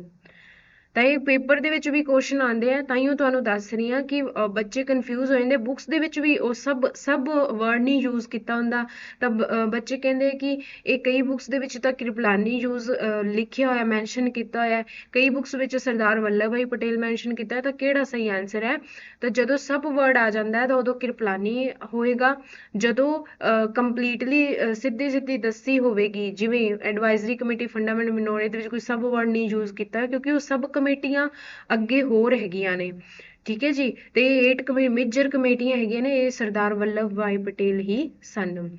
ਅੱਗੇ ਮੌਲਿਕ ਅਧਿਕਾਰ ਘੱਟ ਗਿਣਤੀ ਅਤੇ ਜਨਜਾਤੀ ਦੇ ਉਪ ਕਮੇਟੀਆਂ ਵਿੱਚ ਵੰਡੀ ਹੋਈ ਸੀ, ਠੀਕ ਹੈ। ਆ ਵੇਖੋ ਜਿਹੜੀ ਇਹ ਕਮੇਟੀ ਹੈ ਨਾ, ਇਹ ਅੱਗੇ ਸਬ ਕਮੇਟੀਜ਼ ਦੇ ਵਿੱਚ ਵੀ ਵੰਡੀ ਹੋਈ ਸੀਗੀ, ਸਬ ਕਮੇਟੀਜ਼ ਦੇ ਵਿੱਚ ਹੀ ਵੰਡੀ ਹੋਇਆ। ਵੇਖੋ JB ਕਿਰਪਲਾਨੀ, ਤੁਹਾਨੂੰ ਦੱਸਿਆ ਸੀਗਾ ਨਾ, JB ਕਿਰਪਲਾਨੀ ਔਰ HC ਮੁਖਰਜੀ, ਇਹ ਅੱਗੇ ਸਬ ਕਮੇਟੀ ਦੇ ਮੈਂਬਰ ਸਨ। Sub committee on fundamental right JB Kripalani, ਜਦੋਂ ਮੌਲਿਕ ਰਾਈਟ ਦੀ ਗੱਲ ਆ ਜੇ JB ਕਿਰਪਲਾਨੀ ਹੈ, ਔਰ ਮਿਨੋਰਿਟੀ ਐਂਡ ਟ੍ਰਾਈਬਸ ਕਮੇਟੀ ਆ ਜੇ ਤਾਂ HC ਮੁਖਰਜੀ। ਬੜੇ ਹੀ ਧਿਆਨ ਨਾਲ ਸਮਝਣਾ ਹੈ, ਬੱਚੇ ਬਹੁਤ ਕਨਫਿਊਜ਼ ਹੁੰਦੇ ਆ ਇਹਦੇ ਵਿੱਚ।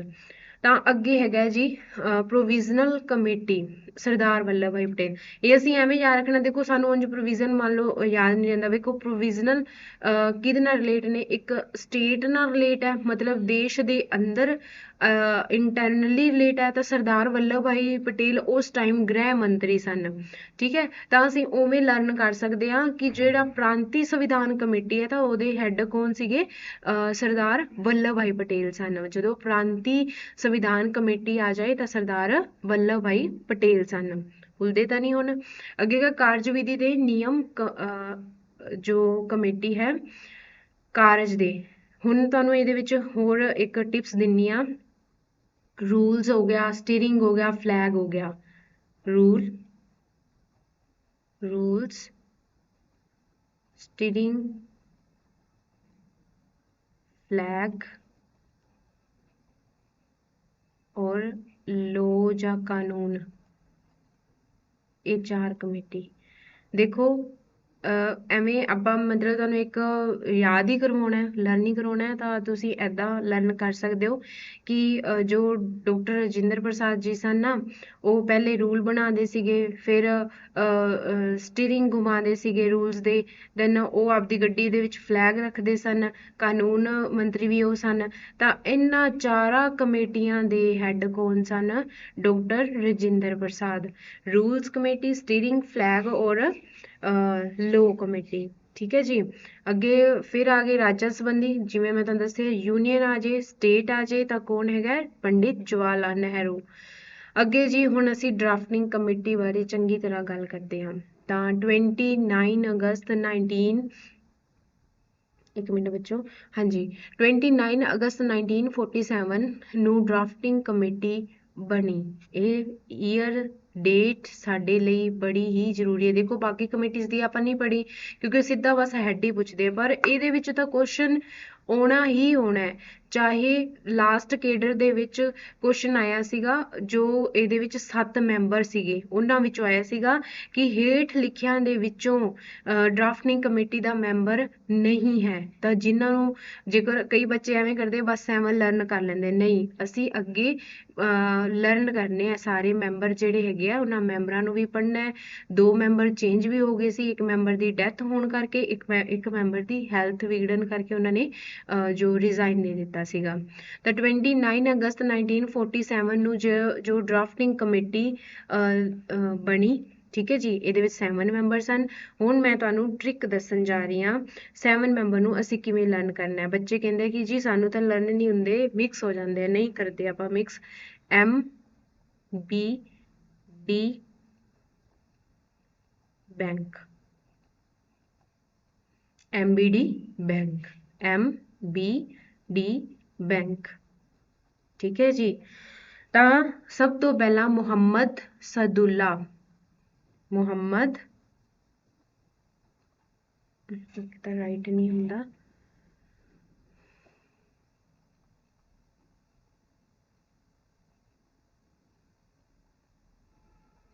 ਠੀਕ ਹੈ ਜੀ। ਮੁਹੰਮਦ ਸਦੁੱਲਾ, BL ਮਿੱਤਰ,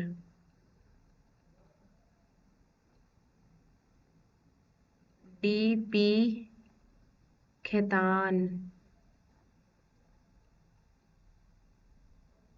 DP Khaitan, DP ਖੇਤਾन, BR अबेंदकर, BR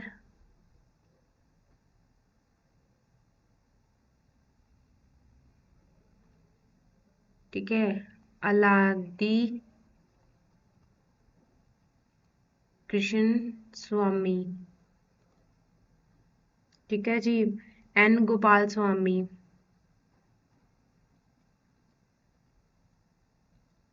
और KM मुंश। ਹੁਣ ਦੇਖੋ ਰਿਜ਼ਾਈਨ ਕਿਹਨਾਂ ਦੇ, BL ਮਿੱਤਰ ਦੀ ਥਾਂ ਤੇ, BL ਮਿੱਤਰ ਨੇ ਰਿਜ਼ਾਈਨ ਦੇ ਕੇ ਇਹਨਾਂ ਦੀ ਥਾਂ ਤੇ ਮਾਧਵ ਰਾਓ ਆਇਆ ਸੀਗਾ। ਮਾਧਵ ਰਾਓ, ਮਾਧਵ ਰਾਓ, ਠੀਕ ਹੈ ਜੀ। ਇਹਨਾਂ ਨੇ ਰਿਜ਼ਾਈਨ ਦੇ ਦਿੱਤਾ। ਪਹਿਲੇ ਕਿਹੜੇ ਮੈਂਬਰ ਸਨ ਉਹਨਾਂ ਨੂੰ ਲਰਨ ਕਰਨਾ ਹੈ। MBD ਬੈਂਕ, ਠੀਕ ਹੈ। M ਤੇ ਮੁਹੰਮਦ ਸਦੁੱਲਾ, B ਤੇ BL ਮਿੱਤਰ, DP ਖੇਤਾਨ, BR ਅਬਿੰਦਕਰ। ਦੇਖੋ ਮੈਂ ਵਾਰ-ਵਾਰ ਬੋਲ ਕੇ ਦੱਸਦਾ, ਥੋੜਾ ਜਿਹਾ ਟਾਈਪ ਦੇ ਵਿੱਚ ਗਲਤੀ ਹੋ ਰਹੀ ਤਾਂ ਤੁਹਾਨੂੰ ਸਮਝ ਨਹੀਂ ਆ ਰਹੀ, ਮੈਂ ਤਾਂ 2 ਵਾਰੀ ਰਿਪੀਟ ਕਰ ਰਹੀ ਹਾਂ ਕਿ ਤੁਹਾਨੂੰ ਜੋ ਤੁਸੀਂ ਮੈਂਸ਼ਨ ਕਰਨਾ ਹੈ ਕਾਪੀਜ਼ ਤੇ ਲਿਖਣਾ ਹੈ, ਤਾਂ ਤੁਹਾਨੂੰ ਤੁਸੀਂ ਮੇਰੀ ਆਵਾਜ਼ ਸੁਣ ਕੇ ਲਿਖ ਸਕਦੇ ਹੋ। ਤਾਂ B ਤੇ BR ਅਬਿੰਦਕਰ, A ਤੇ ਅਲਾਦੀ ਕ੍ਰਿਸ਼ਨ ਸਵਾਮੀ, N ਤੇ N ਗੋਪਾਲ ਸਵਾਮੀ, ਔਰ K ਤੇ KM ਮੁੰਸ਼। ਹੁਣ BL ਮਿੱਤਰ ਨੇ ਰਿਜ਼ਾਈਨ ਦੇ ਦਿੱਤਾ ਸੀਗਾ ਮਾਧਵ ਰਾਏ ਉਹਨਾਂ ਦੀ ਥਾਂ ਤੇ। ਉਹ DP ਖੇਤਾਨ ਦੀ ਡੈਥ ਹੋਣ ਕਰਕੇ, DP ਖੇਤਾਨ ਦੀ ਡੈਥ ਹੋਣ ਕਰਕੇ ਇਹਨਾਂ ਦੀ ਥਾਂ ਤੇ TT ਕ੍ਰਿਸ਼ਨਚਾਰਿਆ, ਕ੍ਰਿਸ਼ਨਮਚਾਰਿਆ, ਠੀਕ ਹੈ। TT ਕ੍ਰਿਸ਼ਨਮਚਾਰਿਆ, TT ਕ੍ਰਿਸ਼ਨਮਚਾਰਿਆ ਇਹਨਾਂ ਦੀ ਥਾਂ ਤੇ ਹੈਗੇ ਸੀਗੇ। ਤਾਂ ਇਹ ਸਾਨੂੰ ਹੋਪ ਹੈ ਤੁਹਾਨੂੰ ਸਹੀ ਆਣਗੇ। ਅੱਗੇ ਵੀ ਸਲਾਈਡਸ ਦੇ ਵਿੱਚ ਇਹੀ ਮੈਂਸ਼ਨ ਹੈ। ਹਾਂਜੀ, ਇਹ ਲਿਖਿਆ ਹੀ ਹੋਇਆ, ਮੈਨੂੰ ਲਿਖਣ ਦੀ ਲੋੜ ਹੀ ਨਹੀਂ ਸੀਗੀ, ਪਰ ਤੁਹਾਨੂੰ ਇੱਕ ਟ੍ਰਿਕ ਨਾਲ ਦੱਸਣਾ ਸੀਗਾ, ਠੀਕ ਹੈ ਜੀ। MBD ਬੈਂਕ, ਜੋ ਮੁਹੰਮਦ ਸਦੁੱਲਾ, BL ਮਿੱਤਰ, DP ਖੇਤਾਨ, ਕ੍ਰਿਸ਼ਨਮਚਾਰਿਆ, KM ਮੁੰਸ਼, ਇਹ ਸਾਰੇ ਹੀ ਇਹਦੇ ਵਿੱਚ ਮੈਂਸ਼ਨ ਹੈ। ਤੁਸੀਂ ਇਹਨਾਂ ਨੂੰ ਦੇਖ ਸਕਦੇ ਹੋ। N ਮਾਧਵ ਰਾਏ, DP ਖੇਤਾਨ, ਇਹਨਾਂ ਦੀ ਮੌਤ ਹੋਣ ਤੋਂ ਬਾਅਦ T ਕ੍ਰਿਸ਼ਨਮਚਾਰਿਆ। ਜੋ ਮੈਂ ਤੁਹਾਨੂੰ ਆਹ ਦੱਸਿਆ ਨਾ, ਬੋਲ ਕੇ ਦੱਸਿਆ, ਇਹਦੇ ਵਿੱਚ ਇੱਕ ਟਾਈਪ ਦੇ ਵਿੱਚ ਥੋੜੀ ਮਿਸਟੇਕ ਵੀ ਹੋ ਜਾਂਦੀ, ਜਿਹੜਾ ਮੈਂ ਬੋਲ ਕੇ ਦੱਸਿਆ ਉਹ ਬਿਲਕੁਲ ਸਹੀ ਹੈਗਾ। ਅੱਗੇ ਹੈਗਾ ਜੀ ਸੰਵਿਧਾਨ ਬਣ ਗਿਆ, ਠੀਕ ਹੈ ਜੀ। ਤਾਂ ਉਹ ਸਿੱਧਾ ਤਾਂ ਐਵੇਂ ਹੈ ਨਹੀਂ ਕਿ ਬਿਲਕੁਲ ਐਕਸੈਪਟ ਹੋ ਗਿਆ ਬਸ, ਨਹੀਂ। ਸੰਵਿਧਾਨ ਜਦੋਂ ਬਣਿਆ ਤਾਂ ਉਹਦੀਆਂ ਰੀਡਿੰਗ ਵੀ ਹੋਈਆਂ ਸੀਗੀਆਂ, ਜੇਕਰ ਉਹਦੇ ਵਿੱਚ ਕੋਈ ਮਿਸਟੇਕ ਸੀਗੀਆਂ ਉਹਨਾਂ ਨੂੰ ਸਹੀ ਕੀਤਾ ਗਿਆ। ਤੇ ਇਹਦੇ ਵਿੱਚ 3 ਰੀਡਿੰਗਸ ਹੋਈਆਂ ਸੀਗੀਆਂ। ਤਾਂ ਫਸਟ ਰੀਡਿੰਗ ਜੋ ਹੈ 4 ਫਰਵਰੀ 1948 ਦੇ ਵਿੱਚ ਹੋਈ। ਪਹਿਲੀ ਰੀਡਿੰਗ ਕਦੋਂ ਹੋਈ? 4 ਫਰਵਰੀ 1948 ਦੇ ਵਿੱਚ ਹੋਈ, ਠੀਕ ਹੈ ਜੀ। ਜੋ 5 ਦਿਨ 5 ਡੇਜ਼ ਤੱਕ ਚੱਲੀ। 5 दिन 5 डेज ਤਾਂ ਚੱਲੀ। ਹੁਣ ਸੈਕਿੰਡ ਰੀਡਿੰਗ ਸੰਵਿਧਾਨ ਸਭਾ ਦੀ ਸੈਕਿੰਡ ਰੀਡਿੰਗ 15th ਨਵੰਬਰ 1948 ਦੇ ਵਿੱਚ ਜੋ 7653 ਜੋ ਐਵੇਂ ਕਹਿ ਲਓ ਕਿ ਕੋਈ ਮਿਸਟੇਕ ਸਨ, ਉਹਦੇ ਵਿੱਚੋਂ ਜੋ ਸੋਧਾਂ ਵਿਚਾਰਿਆ ਗਿਆ, ਜਿਹੜੇ ਵੀ ਸੋਧਾਂ ਕਰਨੀਆਂ ਸਨ ਨਾ 7653 ਵਿੱਚੋਂ 2473 ਦੇ ਜੋ ਮੌਕੇ ਵਿਚਾਰੇ ਗਏ, ਮਤਲਬ ਆਪਸ ਵਿੱਚ ਗੱਲਬਾਤ ਕੀਤੀ ਗਈ, ਇਹ ਸੈਕਿੰਡ ਰੀਡਿੰਗ ਦੇ ਵਿੱਚ ਹੋਈ। ਠੀਕ ਹੈ ਜੀ। ਅੱਗੇ ਥਰਡ ਰੀਡਿੰਗ ਜੋ ਹੈ ਉਹ 14 ਨਵੰਬਰ 1949 ਨੂੰ ਹੋਈ। ਇਹ ਸ਼ੁਰੂ ਹੋ ਕੇ 26 ਨਵੰਬਰ 1949 ਨੂੰ ਸੰਵਿਧਾਨ ਸਵੀਕਾਰ ਕਰ ਲਿਆ ਗਿਆ। ਸੰਵਿਧਾਨ ਸਵੀਕਾਰ ਕਦੋਂ ਕੀਤਾ ਗਿਆ? 26 ਨਵੰਬਰ 1949 ਨੂੰ ਸੰਵਿਧਾਨ ਸਵੀਕਾਰ ਕਰ ਲਿਆ। ਹਾਂਜੀ ਵੀ ਸਾਡਾ ਸੰਵਿਧਾਨ ਬਣ ਗਿਆ ਹੈ, ਪਰ ਇਹਨੂੰ ਸਿਰਫ ਜੋ ਹੈਗਾ ਸਵੀਕਾਰ ਕੀਤਾ ਗਿਆ, ਅਡੋਪਟ ਕੀਤਾ ਗਿਆ। ਅੱਗੇ ਜੀ ਸੰਵਿਧਾਨ ਸਭਾ ਦੇ 284 ਮੈਂਬਰਾਂ ਨੇ ਸੰਵਿਧਾਨ ਦੀਆਂ ਕਾਪੀਆਂ ਤੇ ਦਸਤਖਤ ਕੀਤੇ। ਜਦੋਂ 24 ਨਵੰਬਰ 1949 ਨੂੰ 24 ਨਵੰਬਰ 1949 ਨੂੰ ਸੰਵਿਧਾਨ ਨੂੰ ਸਵੀਕਾਰ ਕੀਤਾ ਗਿਆ ਨਾ, ਤਾਂ ਉਦੋਂ 284 ਮੈਂਬਰਸ ਦੇ ਸਾਈਨ ਹੋਏ ਸਨ। ਇਹ ਵੀ ਸਾਡੇ ਪੇਪਰ ਲਈ ਬੜਾ ਇੰਪੋਰਟੈਂਟ ਹੈਗਾ ਕਿ ਕਿੰਨੇ ਮੈਂਬਰਾਂ ਦੇ ਸਾਈਨ ਹੋਏ ਸਨ? 284 ਮੈਂਬਰਸ ਦੇ ਸਾਈਨ ਹੋਏ ਸਨ। ਤਾਂ ਇੱਕ ਹੋਰ ਜਦੋਂ ਸੰਵਿਧਾਨ ਬਣਿਆ ਤਾਂ ਇੱਕ 195 ਆਰਟੀਕਲ 8 ਅਨੁਸੂਚੀਆਂ 8 ਅਨੁਸੂਚੀਆਂ ਜੋ ਪ੍ਰੈਜ਼ੈਂਟ 12 ਹੈਗੀਆਂ ਨੇ ਬੱਚੋ, ਤਾਂ ਉਦੋਂ ਕਿੰਨੀਆਂ ਸਨ? 8 ਅਨੁਸੂਚੀਆਂ ਸਨ। 8 ਜੋ ਅੱਗੇ ਹੁਣ 12 ਹੈਗੇ ਆ। 22 ਪਾਰਟਸ, 195 ਆਰਟੀਕਲ, 8 ਸ਼ਡਿਊਲ, ਤਾਂ ਇਹ ਸਾਰੇ ਹੈਗੇ ਸਨ। ਅੱਗੇ ਜੀ ਹਾਂਜੀ 11 ਸੈਸ਼ਨ ਟੋਟਲ ਹੋਏ ਜੋ ਸੰਵਿਧਾਨ ਸਭਾ ਦੇ ਹੈਗੇ ਆ। ਟੋਟਲ ਕਿੰਨੇ ਸੈਸ਼ਨ ਹੋਏ? 11 ਸੈਸ਼ਨ ਹੋਏ ਸੀਗੇ। ਤਾਂ ਇਹਨੂੰ ਟਾਈਮ ਕਿੰਨਾ ਲੱਗਿਆ? 2 ਸਾਲ 11 ਮਹੀਨੇ 18 ਦਿਨ। ਆ ਪੇਪਰ ਦਾ ਫੇਵਰਟ ਕੁਐਸਚਨ ਹੈ ਇਹ। ਹੁਣ ਤੱਕ ਪੁੱਛਦੇ ਆਏ ਸੀਗੇ, ਹੁਣ ਥੋੜਾ ਐਗਜ਼ਾਮੀਨਰ ਮੂਡ ਚੇਂਜ ਹੋ ਗਿਆ ਉਹਨਾਂ ਦਾ, ਥੋੜਾ ਹੁਣ ਟਫ ਤਰੀਕੇ ਨਾਲ ਪੁੱਛਦੇ, ਕਿਉਂਕਿ ਹੁਣ ਕਹਿੰਦੇ ਕਿ ਹੁਣ ਤਾਂ ਸਾਰੇ ਬੱਚਿਆਂ ਨੇ ਰੱਟਾ ਹੀ ਮਾਰ ਲਿਆ ਕਿ ਕਦੋਂ ਸ਼ੁਰੂ ਹੈ, ਪਰ ਸਾਨੂੰ ਚੰਗੀ ਤਰ੍ਹਾਂ ਪਤਾ ਹੋਣਾ ਚਾਹੀਦਾ ਹੈ ਕਿ ਕਿੰਨਾ ਟਾਈਮ ਲੱਗਿਆ। 2 ਸਾਲ 11 ਮਹੀਨੇ 18 ਦਿਨ। 11 ਸੈਸ਼ਨ ਹੋਏ ਹੈ। ਓਕੇ, ਤਾਂ ਅੱਗੇ ਹੈਗਾ 60 ਦੇਸ਼ਾਂ ਵਿੱਚ ਬਹੁਤ ਖਰਚਾ ਆਇਆ ਸੰਵਿਧਾਨ ਸਭਾ ਨੂੰ। ਜਦੋਂ ਬਣਿਆ ਸੰਵਿਧਾਨ ਸਾਡਾ ਬਣਿਆ ਨਾ, ਤਾਂ ਪਹਿਲੇ 60 ਦੇਸ਼ਾਂ ਦੇ ਵਿੱਚ ਜਾ ਕੇ ਉੱਥੋਂ ਦੇ ਜਿਹੜੇ ਸੰਵਿਧਾਨ ਹੈ ਉਹ ਰੀਡ ਕੀਤੇ ਗਏ, ਤੇ ਜਿਹਦੇ ਵਿੱਚ ਖਰਚਾ 64 ਲੱਖ ਹੋਇਆ ਸੀਗਾ। ਤਾਂ ਖਰਚਾ ਵੀ ਬਹੁਤ ਹੋਇਆ, ਟਾਈਮ ਵੀ ਬਹੁਤ ਲੱਗਿਆ। ਤਾਂ ਅੱਗੇ ਹੈਗਾ ਜੀ ਲਾਗੂ ਕਰਨ ਦਾ ਕੀ ਕਾਰਨ ਸੀਗਾ? 26 ਜਨਵਰੀ 1950 ਨੂੰ ਸੰਵਿਧਾਨ ਲਾਗੂ ਕਿਉਂ ਹੋਇਆ? ਕਿਉਂ ਹੋਰ ਡੇਟ ਕਿਉਂ ਨਹੀਂ ਡਿਸਾਈਡ ਹੋਈ? ਕੋਈ ਵੀ ਹੋਰ ਵੀ ਡੇਟ ਕਰ ਸਕਦੇ ਸੀ, ਇਹਦੇ ਵਿੱਚ ਵੀ ਰੀਜ਼ਨ ਹੈਗਾ। ਮੈਂ ਤੁਹਾਨੂੰ ਸਟੋਰੀ ਦੱਸ ਦਿੰਦੀ ਹਾਂ। 26 ਜਨ ਨੂੰ 1930 26 ਜਨਵਰੀ 1930 ਨੂੰ ਪੰਡਿਤ ਜਵਾਹਰ ਲਾਲ ਨਹਿਰੂ ਦੁਆਰਾ ਲਾਹੌਰ ਦੇ ਵਿੱਚ ਜਦੋਂ ਸੈਸ਼ਨ ਹੋਇਆ ਸੀ ਇੰਡੀਅਨ ਨੈਸ਼ਨਲ ਕਾਂਗਰਸ ਦਾ, ਉਦੋਂ ਪੂਰਨ ਸਵਰਾਜ ਦਾ ਇੱਕ ਤਰ੍ਹਾਂ ਮਤਾ ਪਾਸ ਕਰ ਦਿੱਤਾ ਸੀਗਾ। ਠੀਕ ਹੈ ਜੀ, ਆਪਦੇ ਪੂਰਨ ਸੁਤੰਤਰਤਾ ਘੋਸ਼ਿਤ ਕਰ ਦਿੱਤੀ ਸੀਗੀ ਪੰਡਿਤ ਜਵਾਹਰ ਲਾਲ ਨਹਿਰੂ ਦਾ ਜਦੋਂ ਲਾਹੌਰ ਸੈਸ਼ਨ ਹੋਇਆ ਸੀਗਾ। ਤਾਂ ਉਹ ਉਸ ਦਿਨ ਹੀ ਡੇਟ ਡਿਸਾਈਡ ਹੋ ਗਈ ਸੀ, ਇਸ ਕਰਕੇ 26 ਜਨਵਰੀ 1950 ਨੂੰ ਹੀ ਸੰਵਿਧਾਨ ਲਾਗੂ ਕੀਤਾ ਗਿਆ। ਉਮੀਦ ਹੈ ਤੁਹਾਨੂੰ ਇਹ ਸਮਝ ਆ ਗਈ ਹੋਵੇਗੀ। ਅੱਗੇ ਚੱਲਦੇ ਹਾਂ। ਹੁਣ ਦੇਖੋ ਸੰਵਿਧਾਨ ਸਭਾ ਜੋ 1935 ਐਕਟ ਸੀ ਨਾ, ਪਹਿਲੇ ਜਦੋਂ ਸੰਵਿਧਾਨ ਸਾਡਾ ਨਹੀਂ ਬਣਿਆ ਸੀਗਾ, ਜਦੋਂ ਤੱਕ ਲਾਗੂ ਨਹੀਂ ਹੋਇਆ, ਤਾਂ ਉਦੋਂ ਕਿਵੇਂ ਚੱਲਦਾ ਰਿਹਾ ਸੀਗਾ? ਉਦੋਂ 1935 ਜੋ ਐਕਟ ਸੀਗਾ ਨਾ, Indian the government of India act 1935, ਉਹਦੇ ਆਧਾਰ ਤੇ ਸਾਡਾ ਇੰਡੀਆ ਚੱਲਦਾ ਸੀਗਾ। ਉਹ ਇੱਕ ਤਰ੍ਹਾਂ ਬਹੁਤ ਹੀ ਲੰਬਾ ਚੌੜਾ 1935 ਐਕਟ ਦਿੱਤਾ ਸੀਗਾ, ਉਹ ਉਵੇਂ ਹੀ ਚੱਲਦਾ ਰਿਹਾ ਸੀਗਾ ਜਿਵੇਂ ਉਹਦੇ ਵਿੱਚ ਮੈਂਸ਼ਨ ਸੀਗਾ। ਤਾਂ 75% ਹਿੱਸਾ 1935 ਐਕਟ ਤੋਂ ਲਿਆ ਗਿਆ। ਤਾਂ ਸਾਡੇ ਲਈ ਵੀ ਬੜੀ ਵਧੀਆ ਨੌਲੇਜ ਹੈ। ਤਾਂ ਅੱਗੇ ਜੋ 15 ਅਗਸਤ 1947 ਨੂੰ ਸਾਡਾ ਦੇਸ਼ ਆਜ਼ਾਦ ਹੋਇਆ, ਪੰਡਿਤ ਜਵਾਹਰ ਲਾਲ ਨਹਿਰੂ ਜੋ ਪ੍ਰਧਾਨ ਮੰਤਰੀ ਬਣੇ। ਅੱਗੇ ਚੱਲਦੇ ਹਾਂ ਜੀ। ਹਾਂ, ਇੱਕ ਰਹਿ ਗਿਆ ਸੰਵਿਧਾਨ ਸਭਾ ਦੇ ਵਿੱਚ ਕੁਝ ਕੁ ਪੁਆਇੰਟ ਰਹਿ ਗਏ ਤਾਂ ਮੈਨੂੰ ਹੁਣ ਦਿਮਾਗ ਵਿੱਚ ਆਇਆ। ਤਾਂ ਐਲੀਫੈਂਟ ਨੂੰ ਸੌਰੀ ਐਲੀਫੈਂਟ ਨੂੰ ਸੰਵਿਧਾਨ ਸਭਾ ਦਾ ਪ੍ਰਤੀਕ ਜਾਂ ਇੱਕ ਮੋਹਰ ਵਜੋਂ ਜੋ ਯੂਜ਼ ਕੀਤਾ ਗਿਆ। ਠੀਕ ਹੈ ਜੀ, ਇੱਕ ਇਹ ਵਾਲਾ। ਇੱਕ ਉਦੋਂ ਇੱਕ ਕਾਨੂੰਨੀ ਸਲਾਹਕਾਰ ਅਸੀਂ ਉਵੇਂ ਲਰਨ ਕਰ ਸਕਦੇ ਹਾਂ। ਸੰਵਿਧਾਨ ਹੋਣਾ ਚਾਹੀਦਾ ਵਿਚਾਰ ਕਿਹਨੇ ਦਿੱਤਾ? MN ਰॉय ਨੇ। ਠੀਕ ਹੈ, MN ਰॉय ਨੇ 1934 ਦੇ ਵਿੱਚ। ਕਾਨੂੰਨੀ ਸਲਾਹਕਾਰ ਕਿਹਨੂੰ ਬਣਾਇਆ? BN ਰਾਓ ਨੂੰ। BN ਰਾਓ ਨੂੰ ਕਾਨੂੰਨੀ ਸਲਾਹਕਾਰ ਬਣਾਇਆ। BN ਰਾਓ ਨੂੰ ਕਾਨੂੰਨੀ ਸਲਾਹਕਾਰ ਬਣਾਇਆ। ਠੀਕ ਹੈ ਜੀ, ਇਹਦੇ ਵਿੱਚ ਦੋ ਹੈਗਾ, ਐਲੀਫੈਂਟ ਨੂੰ ਪ੍ਰਤੀਕ ਬਣਾਇਆ ਗਿਆ ਬੱਚੋ, ਤੇ ਕਾਨੂੰਨੀ ਸਲਾਹਕਾਰ ਕਿਹਨੂੰ ਬਣਾਇਆ? BN ਰਾਓ ਨੂੰ। ਔਰ HVR ਆਇੰਗਰ ਜੋ ਹੈਗਾ, HVR ਆਇੰਗਰ ਇਹ ਹੈਗਾ ਕੌਂਸਟੀਟਿਊਸ਼ਨ ਜੋ ਸੈਕਟਰੀ ਹੈਗਾ ਸੀ।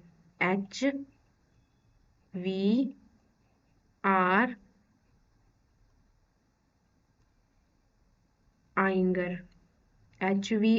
ਆਇੰਗਰ ਨੂੰ ਕੀ ਬਣਾਇਆ ਗਿਆ?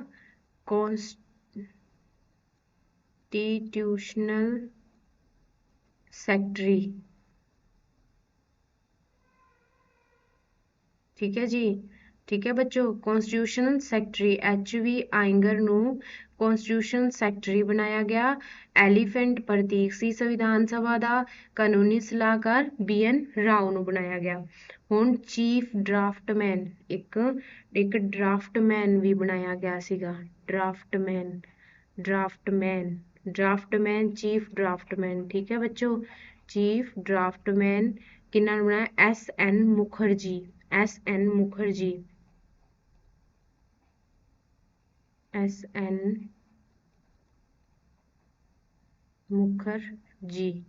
SN ਮੁਖਰਜੀ ਨੂੰ ਚੀਫ ਡਰਾਫਟਮੈਨ ਬਣਾਇਆ ਗਿਆ। ਓਕੇ, ਚੀਫ ਡਰਾਫਟਮੈਨ ਕਿਹਨਾਂ ਨੂੰ ਬਣਾਇਆ ਗਿਆ? SN ਮੁਖਰਜੀ ਨੂੰ। ਐਲੀਫੈਂਟ ਜੋ ਪ੍ਰਤੀਕ ਸੀਗਾ, ਮੋਹਰ ਸੀਗਾ, ਕਾਨੂੰਨੀ ਸਲਾਹਕਾਰ BN ਰਾਓ ਸੀ। HV ਆਇੰਗਰ ਕੌਂਸਟੀਟਿਊਸ਼ਨ ਸੈਕਟਰੀ ਸੀਗਾ। ਇਹ ਤੁਹਾਡੇ ਲਈ ਇਹ ਟਿਪਸਾਂ ਦੀ ਜਾਣਕਾਰੀ ਬੜੀ ਜ਼ਰੂਰੀ ਸੀਗੀ। ਇੱਕ ਵਾਰੀ ਮਾਈਂਡ 'ਚ ਆਇਆ ਕਿ ਇਹ ਸਕਿਪ ਹੋ ਗਈਆਂ ਨੇ, ਤਾਂ ਅੱਗੇ ਚੱਲਦੇ ਹਾਂ ਅਸੀਂ ਹੁਣ। ਹਾਂਜੀ ਹਾਂ, 52 ਜੋ ਪ੍ਰਿੰਸਲੀ ਸਟੇਟਸ ਹਨ, ਉਹਦੇ ਵਿੱਚੋਂ 549 ਨੂੰ ਇੰਡੀਆ ਦੇ ਵਿੱਚ ਮਿਲਾ ਲਿਆ ਗਿਆ। ਇਹ ਬਹੁਤ ਇੰਪੋਰਟੈਂਟ ਹੈ।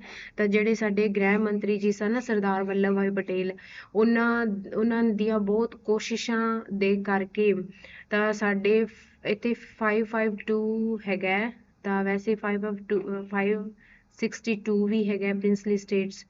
ਠੀਕ ਹੈ, ਤਾਂ ਉਹਦੇ ਵਿੱਚੋਂ ਜੋ ਬਸ ਅਸੀਂ ਐਵੇਂ ਲਰਨ ਰੱਖਣਾ ਹੈ ਕਿ ਜਿਹੜੇ 4 ਹੈਗੇ ਸਨ ਨਾ, ਜਿਹੜੇ ਉਹ ਕਿਹੜੇ ਨੇ? ਜੂਨਾਗੜ੍ਹ, ਹੈਦਰਾਬਾਦ ਤੇ ਕਸ਼ਮੀਰ।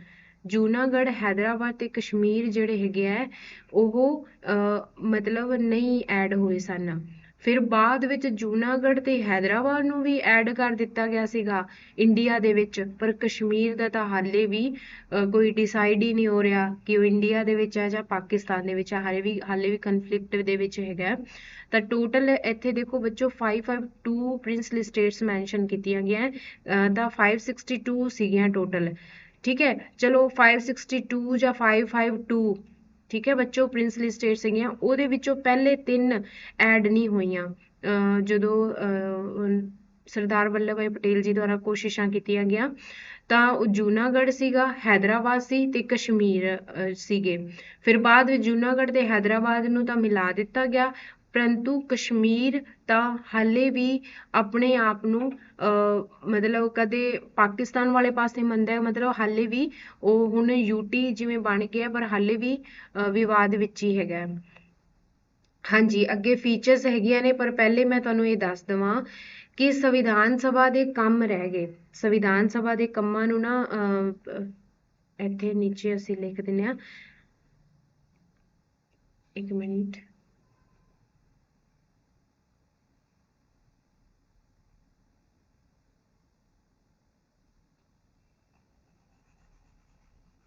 ਸੰਵਿਧਾਨ ਸਭਾ ਦੇ ਜੋ ਕੰਮ ਹੈਗੇ ਨਾ, 2 ਤਰ੍ਹਾਂ ਦੇ ਵਿੱਚ ਵੰਡੇ ਹੋਏ ਸੀਗੇ।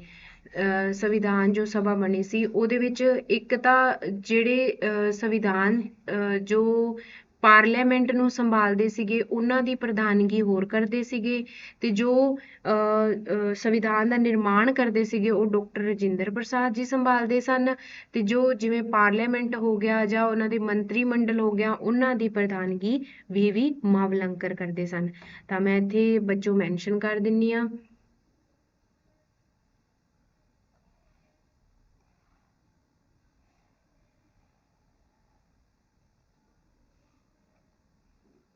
ਹਾਂਜੀ, ਸੰਵਿਧਾਨ ਸਭਾ ਦੇ ਕੰਮ।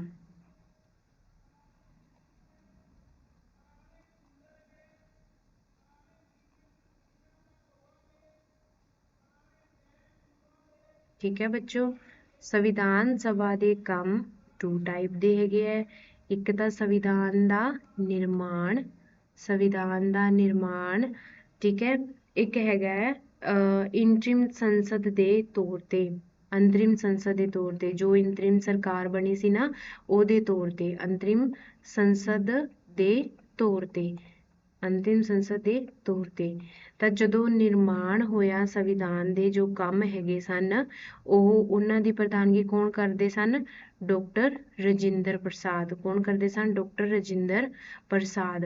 ਇਹ ਦੇਖੋ ਬੜਾ ਇੰਪੋਰਟੈਂਟ ਹੈਗਾ, ਆਪਾਂ ਨੂੰ ਐਵੇਂ ਲੱਗਦਾ ਕਿ ਜੋ ਸੰਵਿਧਾਨ ਸਭਾ ਸਾਰੀ ਦੀ ਪ੍ਰਧਾਨਗੀ ਡਾਕਟਰ ਰਜਿੰਦਰ ਪ੍ਰਸਾਦ ਕਰਦੇ ਸਨ, ਨਹੀਂ। ਇਹ ਦੋ ਪਾਰਟ ਵਿੱਚ ਵੰਡੇ ਸੀਗੇ ਕੰਮ। ਇੱਕ ਜਦੋਂ ਸੰਵਿਧਾਨ ਦਾ ਨਿਰਮਾਣ ਕਰਨਾ ਸੀਗਾ ਉਹਨਾਂ ਦੀ ਡਾਕਟਰ ਰਜਿੰਦਰ ਪ੍ਰਸਾਦ ਪ੍ਰਧਾਨਗੀ ਕਰਦੇ ਸੀ।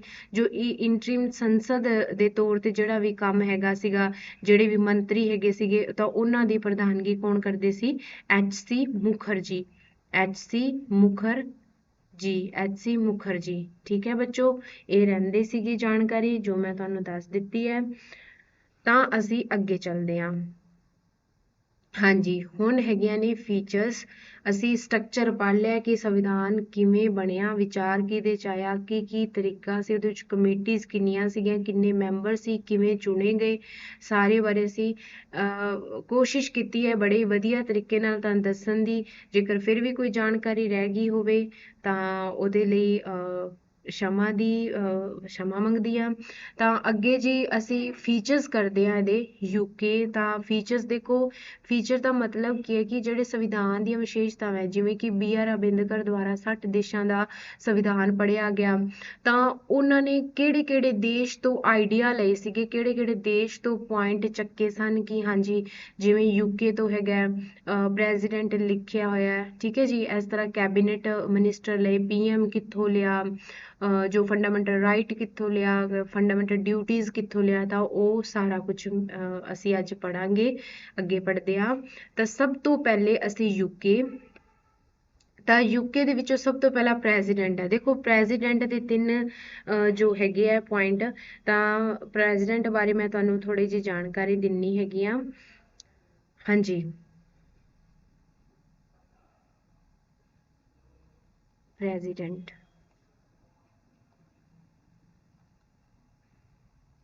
ਹਾਂਜੀ, ਇੱਕ nominal head, president is a nominal head, ਇੱਕ president ਦੀ election, ਠੀਕ ਹੈ। president is a nominal head, president ਦੇ election ਹੋ ਗਏ, ਤੇ 3 ਹੋ ਗਿਆ ਉਹਦੇ ਬਾਰੇ ਆਪਾਂ ਕਰਦੇ ਹਾਂ ਗੱਲ ਜੀ। ਪਹਿਲੇ ਜਿਹੜਾ ਨੋਮੀਨਲ ਹੈਡ ਆਪਾਂ ਕਹੀਏ ਤਾਂ ਉਹ ਇੱਕ ਨਾਮ ਮਾਤਰ ਮੁਖੀਆ, ਕਿ ਜਿਹਨੂੰ ਇੱਕ ਰਬੜ ਸਟੈਂਪ ਵੀ ਕਿਹਾ ਗਿਆ, ਤਾਂ ਉਹ ਪ੍ਰੈਜ਼ੀਡੈਂਟ ਕਿੱਥੋਂ ਲਿਆ ਗਿਆ? ਉਹ ਯੂਕੇ ਤੋਂ ਲਿਆ ਗਿਆ। ਜੇਕਰ ਨੋਰਮਲ ਪੁੱਛਦੇ ਆ ਨਾ, ਨੋਰਮਲ ਪ੍ਰੈਜ਼ੀਡੈਂਟ, ਠੀਕ ਹੈ, ਉਹ USA ਆਪਾਂ ਮੈਂਸ਼ਨ ਕਰਨਾ ਹੈ। ਜੇਕਰ ਉਹਦੇ ਇਲੈਕਸ਼ਨ ਪੁੱਛਣ ਤਾਂ ਉਹ ਅਸੀਂ ਅੱਡ ਜੋ ਦੇਸ਼ ਮੈਂਸ਼ਨ ਕਰਨਾ ਹੈ। ਤਾਂ ਚੀਫ, ਇਹ ਸਾਨੂੰ ਪ੍ਰੈਜ਼ੀਡੈਂਟ ਦੀ ਹੋਗੀ ਗੱਲ। ਤਾਂ ਅੱਗੇ ਸੀਗੇ ਮੰਤਰੀਆਂ ਦੀ ਕੈਬਨਿਟ ਪ੍ਰਣਾਲੀ, ਜੋ ਕੈਬਨਿਟ ਸਿਸਟਮ ਦੀ ਗੱਲ ਕਰਦੇ ਆ। ਕੈਬਨਿਟ ਜਿਵੇਂ PM ਬਣਦਾ, ਉਹਦੇ ਵਿੱਚ ਕੈਬਨਿਟ ਹੈ, ਮਤਲਬ ਪ੍ਰਾਈਮ ਮਿਨਿਸਟਰ ਉਹਦੀ ਕੈਬਨਿਟ ਹੈਗੀ ਹੈ, ਉਹ ਸਾਰੀ UK ਦੇ ਵਿੱਚ ਮੈਂਸ਼ਨ ਹੈ। ਅੱਗੇ ਪਾਰਲੀਮੈਂਟ ਟਾਈਪ ਆਫ ਗਵਰਨਮੈਂਟ, ਉਹ ਪਾਰਲੀਮੈਂਟ ਟਾਈਪ ਆਫ ਗਵਰਨਮੈਂਟ ਜਿਵੇਂ ਹੁਣ ਅਸੀਂ ਪਾਰਲੀਮੈਂਟ ਦੀ ਵੀ ਗੱਲ ਕਰ ਲੈਂਦੇ ਹਾਂ। ਜੇ ਵੇਖੋ ਪ੍ਰੈਜ਼ੀਡੈਂਟ ਇੱਥੇ ਨਾ ਮਾਤਰ ਮੁਖੀਆ ਹੈ, ਇੱਥੇ ਸਾਰਾ ਕੰਮ ਯੂਕੇ ਦੇ ਵਿੱਚ ਪਾਰਲੀਮੈਂਟ ਦੁਆਰਾ ਸੰਭਾਲਿਆ ਜਾਂਦਾ ਹੈ। ਤਾਂ ਪਾਰਲੀਮੈਂਟ ਆਪਣੀ ਕਿਹਦੇ ਆਧਾਰ ਤੇ ਚੱਲਦੀ ਹੈ? ਯੂਕੇ ਦੇ ਆਧਾਰ ਤੇ ਚੱਲਦੀ ਹੈ। ਤਾਂ ਪਾਰਲੀਮੈਂਟ ਨੂੰ ਅਸੀਂ ਕਿਵੇਂ ਮੈਂ ਤੁਹਾਨੂੰ ਥੋੜਾ ਸਮਝਾਉਣੀ ਆ ਕਿਸ ਤਰੀਕੇ ਨਾਲ ਅਸੀਂ ਪਾਰਲੀਮੈਂਟ ਨੂੰ ਸਮਝਾਂਗੇ। ਤਾਂ ਪਾਰਲੀਮੈਂਟ ਦੇ ਵਿੱਚ ਜੋ ਹੈ ਅਸੀਂ ਯੂਕੇ ਤੋਂ ਤਾਂ ਲਈ ਕੀ ਹੈ, ਜਿਵੇਂ ਯੂਕੇ ਦੇ ਵਿੱਚ ਹੈਗਾ ਹਾਊਸ ਆਫ ਕਾਮਨ ਔਰ ਹਾਊਸ ਆਫ ਲੋਰਡਸ, ਦੋ ਤਰ੍ਹਾਂ। ਇੰਡੀਆ ਦੇ ਵਿੱਚ ਕੀ ਹੈਗਾ? ਲੋਕ ਸਭਾ ਔਰ ਰਾਜ ਸਭਾ। ਲੋਕ ਸਭਾ ਇੱਕ ਲੋਅਰ ਪਾਰਟ ਹੈ, ਰਾਜ ਸਭਾ ਇੱਕ ਅਪਰ ਪਾਰਟ ਹੈਗਾ। ਠੀਕ ਹੈ ਬੱਚੋ, ਲੋਕ ਸਭਾ ਇੱਕ ਲੋਅਰ ਹੈਗਾ, ਰਾਜ ਸਭਾ ਇੱਕ ਅਪਰ ਹੈਗਾ। ਉਵੇਂ ਹੀ ਇਹ ਉਹਨਾਂ ਨੇ ਕਿਹਾ ਪਾਰਲੀਮੈਂਟ ਜਿਹੜੀ ਵੀ ਹੈਗੀ ਨਾ, ਜਿਵੇਂ ਪਾਰਲੀਮੈਂਟ ਅਥਾਰਟੀ ਹੋ ਗਈ, ਪਾਰਲੀਮੈਂਟ ਕਿੰਨੇ ਤਰ੍ਹਾਂ, ਜਿਵੇਂ ਕਿੰਨੇ ਟਾਈਪਸ ਦੀ ਗਵਰਨਮੈਂਟ ਹੈਗੀ ਹੈ, ਦੋ ਪੱਖੀ ਸੰਸਦ, ਇਹ ਅਸੀਂ ਸਾਰਾ ਹੀ ਹੁਣੇ ਪੜ੍ਹਦੇ ਆ। ਇਹ ਦੇਖੋ ਪਹਿਲਾਂ ਇੰਡੀਆ ਇਜ਼ ਆ ਬਾਈ ਕੈਮਰਲ ਜਾਂ ਯੂਨੀ ਕੈਮਰਲ। ਹੁਣ ਬਾਈ ਕੈਮਰਲ, ਇੰਡੀਆ ਇਜ਼ ਆ ਬਾਈ ਕੈਮਰਲ। ਬਾਈ ਕੈਮਰਲ ਦਾ ਮੀਨਿੰਗ ਕੀ ਹੈ? ਮਤਲਬ ਦੋ ਸਦਨ। ਇੰਡੀਆ ਦੇ ਦੋ ਸਦਨ ਨੇ, ਲੋਕ ਸਭਾ ਰਾਜ ਸਭਾ। ਇੰਡੀਆ ਦੇ ਦੋ ਸਦਨ ਹਨ, ਲੋਕ ਸਭਾ, ਰਾਜ ਸਭਾ। ਉਸੇ ਤਰ੍ਹਾਂ ਆਪਾਂ ਸਟੇਟ ਵਾਲੇ ਪਾਸੇ ਚੱਲਦੇ ਆ।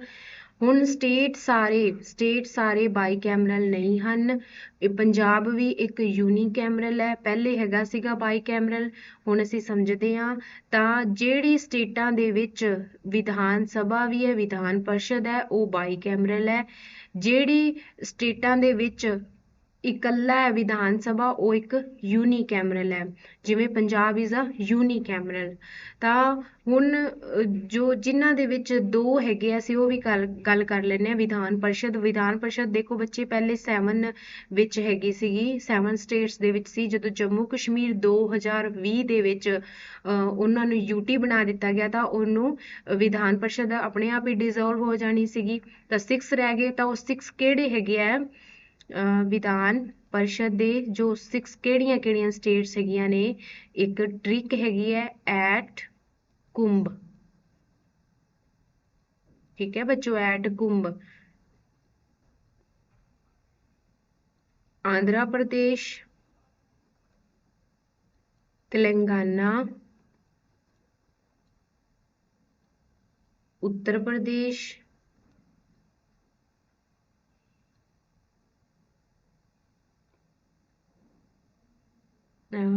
आंध्र प्रदेश, तेलंगाना, आंध्र प्रदेश, तेलंगाना, कर्नाटका रह गया बच्चे विचों, कर्नाटका, उत्तर प्रदेश, महाराष्ट्र और बी ते बिहार। ਇਹ ਵਾਲੀਆਂ ਸਟੇਟਸ ਦੇ ਵਿੱਚ ਵਿਧਾਨ ਪਰਿਸ਼ਦ ਹੈਗਾ। ਠੀਕ ਹੈ, ਇਹ ਵਾਲੀ ਸਟੇਟ ਇਜ਼ ਬਾਈ ਕੈਮਰਲ ਹੈਗੀਆਂ ਨੇ, ਕਿਉਂਕਿ ਇੱਥੇ ਵਿਧਾਨ ਸਭਾ ਵੀ ਹੈ, ਵਿਧਾਨ ਪਰਿਸ਼ਦ ਵੀ ਹੈਗਾ। ਠੀਕ ਹੈ ਬੱਚੋ, ਸਮਝ ਆ ਗਿਆ ਹੁਣ?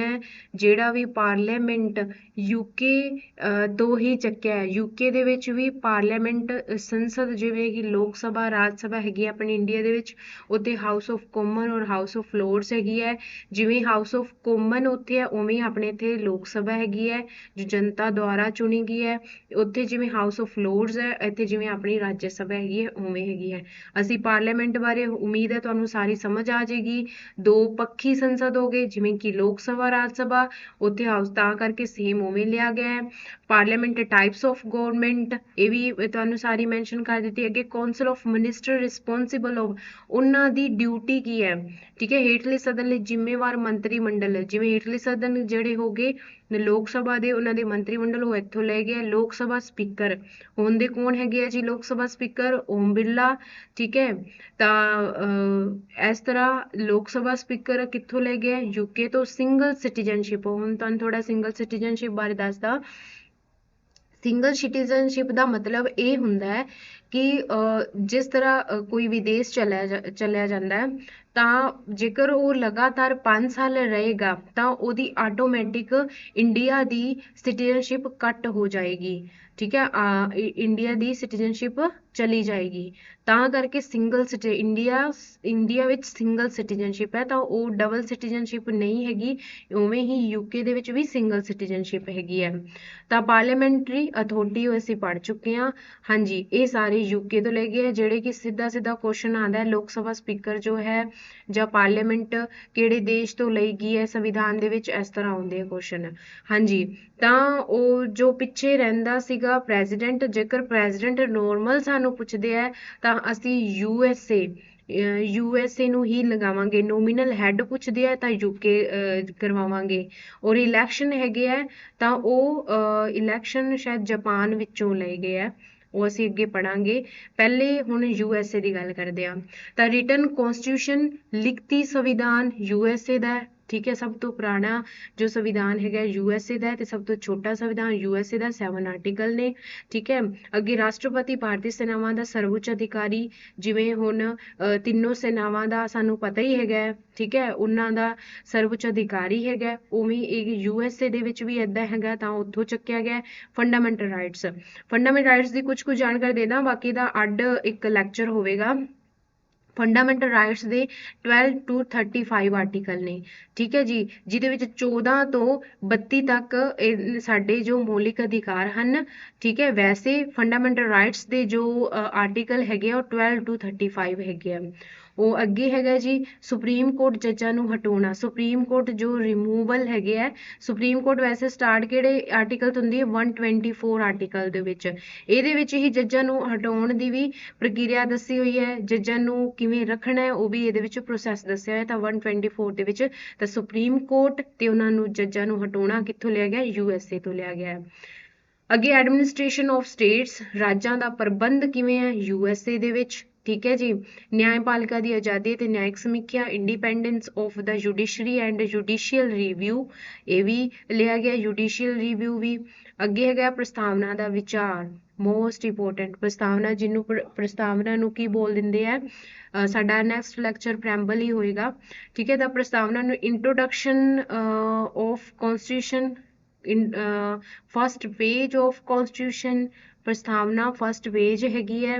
ਠੀਕ ਹੈ, ਪ੍ਰਸਤਾਵਨਾ ਦਾ ਜੋ ਵਿਚਾਰ ਕਿੱਥੋਂ ਲਿਆ ਗਿਆ? ਯੂਐਸਏ ਵਿੱਚੋਂ ਲਿਆ ਗਿਆ। ਉਮੀਦ ਹੈ ਤੁਹਾਨੂੰ ਯੂਐਸਏ ਦੇ ਸਾਰੇ ਸਮਝ ਆ ਗਏ ਹੋਣੇ ਆ ਪੁਆਇੰਟ, ਜਿਹੜਾ ਕਿ ਇੱਕ ਇੱਕ ਪੁਆਇੰਟ ਸਾਡੇ ਲਈ ਇੰਪੋਰਟੈਂਟ ਹੈ। ਸਿੱਧੇ ਸਿੱਧੇ ਪੁਆਇੰਟ ਪੁੱਛਦੇ ਆ, ਪ੍ਰਸਤਾਵਨਾ ਕਿਹੜੇ ਦੇਸ਼ ਤੋਂ ਲਿਆ ਗਿਆ, ਸੁਪਰੀਮ ਕੋਰਟ ਕਿੱਥੋਂ ਲਈ ਗਈ ਹੈ, ਤਾਂ ਸਾਨੂੰ ਇਹ ਸਾਰੇ ਹੀ ਚੰਗੀ ਤਰ੍ਹਾਂ ਪਤਾ ਹੋਣੇ ਚਾਹੀਦੇ ਆ। ਤਾਂ ਅੱਗੇ ਗਏ ਯੂਐਸਐਸਆਰ। ਹੁਣ ਤੁਹਾਨੂੰ ਯੂਐਸਐਸਆਰ ਦੀ ਪਹਿਲਾਂ ਦੱਸ ਦਵਾਂ ਕੀ ਹੈ। ਯੂਨੀਅਨ ਸੋਵੀਅਤ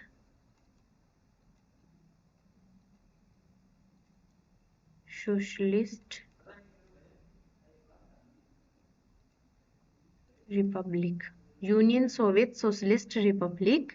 ठीक है बच्चों, रशिया, शॉर्ट नेम ਇਹਨਾਂ ਨੂੰ ਰਸ਼ੀਆ ਬੋਲਦੇ ਆ। ਠੀਕ ਹੈ ਜੀ, ਤਾਂ ਇਹਦੇ ਵਿੱਚ ਫੰਡਾਮੈਂਟਲ ਡਿਊਟੀਜ਼ ਲਈ ਗਈ ਹੈ। ਫੰਡਾਮੈਂਟਲ ਡਿਊਟੀ ਬਾਰੇ ਤੁਹਾਨੂੰ ਥੋੜਾ ਦੱਸਦੇ ਹਾਂ, ਜਿਹੜਾ ਕਿ ਇਹਦੇ ਵਿੱਚ ਪਹਿਲੇ ਕਿੰਨੀਆਂ ਸੀਗੀਆਂ?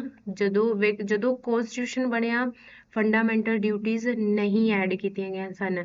10 ਡਿਊਟੀ ਸਭ ਤੋਂ ਪਹਿਲਾਂ ਐਡ ਕੀਤੀਆਂ ਗਈਆਂ। ਕਦੋਂ ਕੀਤੀਆਂ ਗਈਆਂ? 42nd ਅਮੈਂਡਮੈਂਟ 1976 ਦੇ ਵਿੱਚ ਜੋ ਹੈਗੇ ਆ ਫੰਡਾਮੈਂਟਲ ਡਿਊਟੀਜ਼ ਐਡ ਕੀਤੀਆਂ ਗਈਆਂ। ਤੇ 11 ਡਿਊਟੀ ਐਡ ਕੀਤੀ ਗਈ 86 ਅਮੈਂਡਮੈਂਟ 2002 ਦੇ ਵਿੱਚ। ਉਹਦੇ ਵਿੱਚ ਕੀ 11 ਕੀਤੀ ਵੀ? Duty of parents to provide the education, duty of parents to provide the education। ਦੇਖੋ ਬੱਚੋ, ਸਾਨੂੰ ਇਹ ਪਤਾ ਹੋਣੇ ਚਾਹੀਦੇ ਹੈ 10 ਡਿਊਟੀਆਂ, 10th ਡਿਊਟੀ 1 2 3 4 ਇਸ ਤਰ੍ਹਾਂ। 42nd amendment 19 Swaran Singh committee. ਹਾਂਜੀ, ਇਹ ਰਹਿ ਗਿਆ ਪੁਆਇੰਟ, ਸਵਰਨ ਸਿੰਘ ਕਮੇਟੀ। ठीक है जी। 10 ड्यूटी 42nd अमेंडमेंट 1976। 11 जो ड्यूटी ऐड की 86th अमेंडमेंट 2002 ਜਿਹੜੀ ਕਿ duty of parents to provide the education. ਹੁਣ ਐਜੂਕੇਸ਼ਨ ਦੇ ਰਿਗਾਰਡਿੰਗ ਵੀ ਤੁਹਾਨੂੰ ਥੋੜਾ ਦੱਸਦਾ, ਵੈਸੇ ਲੈਕਚਰ ਬਹੁਤ ਲੰਬਾ ਹੋ ਰਿਹਾ ਹੈ ਪਰ ਤੁਹਾਡੇ ਲਈ ਬਹੁਤ ਜ਼ਰੂਰੀ ਹੈਗਾ। ਤਾਂ 6th to 14 6 to 14 right to education, right to education 6 to 14 year ਦੇ ਬੱਚਿਆਂ ਦੇ ਲਈ ਰਾਈਟ ਟੂ ਐਜੂਕੇਸ਼ਨ ਸੀਗਾ, ਜਿਹੜਾ ਕਿ 2009 ਨੂੰ ਪਾਸ ਹੋਇਆ, 2010 ਨੂੰ ਪੂਰੇ ਇੰਡੀਆ ਦੇ ਵਿੱਚ ਲਾਗੂ ਹੋਇਆ। ਠੀਕ ਹੈ ਜੀ। 6 to 4 ਜਿਹਦੇ ਵਿੱਚ ਹੁਣ ਦੇਖੋ ਬੱਚਿਆਂ ਦੇ ਸਕੂਲਾਂ ਦੇ ਵਿੱਚ ਮਿਡ ਡੇ ਮੀਲ, ਉਹਨਾਂ ਨੂੰ ਯੂਨੀਫਾਰਮ ਉਹਨਾਂ ਦੀ ਫ੍ਰੀ ਹੈਗੀ ਆ, ਬੁੱਕਸ ਫ੍ਰੀ ਹੈਗੀਆਂ ਨੇ, ਹੋਰ ਵੀ ਬਹੁਤ ਸਾਰੇ, ਜਿਵੇਂ ਕਿ ਉਹਨਾਂ ਦੀ ਕੋਈ ਵੀ ਫੀਸ ਨਹੀਂ ਲੱਗਦੀ ਬੱਚਿਆਂ ਦੀ। ਤਾਂ ਪੇਰੈਂਟਸ ਦੀ ਵੀ ਡਿਊਟੀ ਔਰ ਡਿਊਟੀ ਦੇ ਵਿੱਚ ਮੈਂਸ਼ਨ ਕਰ ਦਿੱਤਾ। ਤਾਂ ਇਹ ਸਾਰਾ ਕੁਝ ਮਤਲਬ ਕਿ ਬੱਚੇ ਨੂੰ ਕੋਈ ਬਰਡਨ ਨਹੀਂ ਹੈ। ਇਹਦੇ ਵਿੱਚ ਇਹ ਵੀ ਲਿਖਿਆ ਗਿਆ ਹੈ ਕਿ ਬੱਚੇ ਨੂੰ ਅਗਲੀ ਕਲਾਸ ਵਿੱਚ ਕਰ ਦਿੱਤਾ ਜਾਏ, ਚਾਹੇ ਬੱਚਾ ਕੁਆਲੀਫਾਈ ਨਹੀਂ ਵੀ ਹੈ ਤਾਂ ਵੀ ਅਗਲੀ ਕਲਾਸ ਵਿੱਚ ਕਰ ਦਿੱਤਾ ਜਾਏ। ਤਾਂ ਇਹਦੇ ਵਿੱਚ ਸਾਰੀਆਂ ਕੰਡੀਸ਼ਨਸ ਲਿਖੀਆਂ ਹੋਈਆਂ ਨੇ। ਤਾਂ ਅੱਗੇ ਚੱਲਦੇ ਹਾਂ ਜੀ ਅਸੀਂ। ਹੁਣ ਆਸਟ੍ਰੇਲੀਆ, ਹੁਣ ਅਸੀਂ ਥੋੜਾ ਸ਼ੋਰਟ ਵਿੱਚ ਕਰਾਂਗੇ ਕਿਉਂਕਿ ਬੱਚੇ ਇਹ ਅਸੀਂ ਵੈਸੇ ਵੀ ਇੱਕ ਪੁਆਇੰਟ ਅੱਗੇ ਪੜਾਂਗੇ। ਜਿਵੇਂ ਕਿ ਹੁਣ ਸਮਵਰਤੀ ਸੂਚੀ ਦੀ ਗੱਲ ਕਰਦੇ ਹਾਂ। ਤਾਂ ਕਨਕਰੰਟ ਲਿਸਟ ਦੇਖੋ ਇੰਗਲਿਸ਼ ਵਿੱਚ ਥੋੜਾ ਗਲਤ ਟਾਈਪ ਹੋਇਆ ਹੋਇਆ, ਤਾਂ ਤੁਸੀਂ ਥੋੜਾ ਨਾ ਧਿਆਨ ਦੇਵੋ, ਮੈਂ ਤੁਹਾਨੂੰ ਦੱਸ ਹੀ ਦਿੰਨੀ ਆ। ਕਨਕਰੰਟ ਲਿਸਟ ਹੈਗਾ। ਹੁਣ ਦੇਖੋ ਲਿਸਟ ਕਿਹੜੀਆਂ ਕਿਹੜੀਆਂ ਹੈਗੀਆਂ ਨੇ, ਹੁਣ ਇਹਦੇ ਬਾਰੇ ਗੱਲ ਕਰਦੇ ਆ। ਜਿਵੇਂ union list, state list, concurrent list, ਠੀਕ ਹੈ, ਇੱਕ residual power. Union list, state list ਤੇ ਰੈਜ਼ੀਡਿਊਲ ਪਾਵਰ ਇਹ ਅਸੀਂ ਕੈਨੇਡਾ ਤੋਂ ਲਈਆਂ ਨੇ।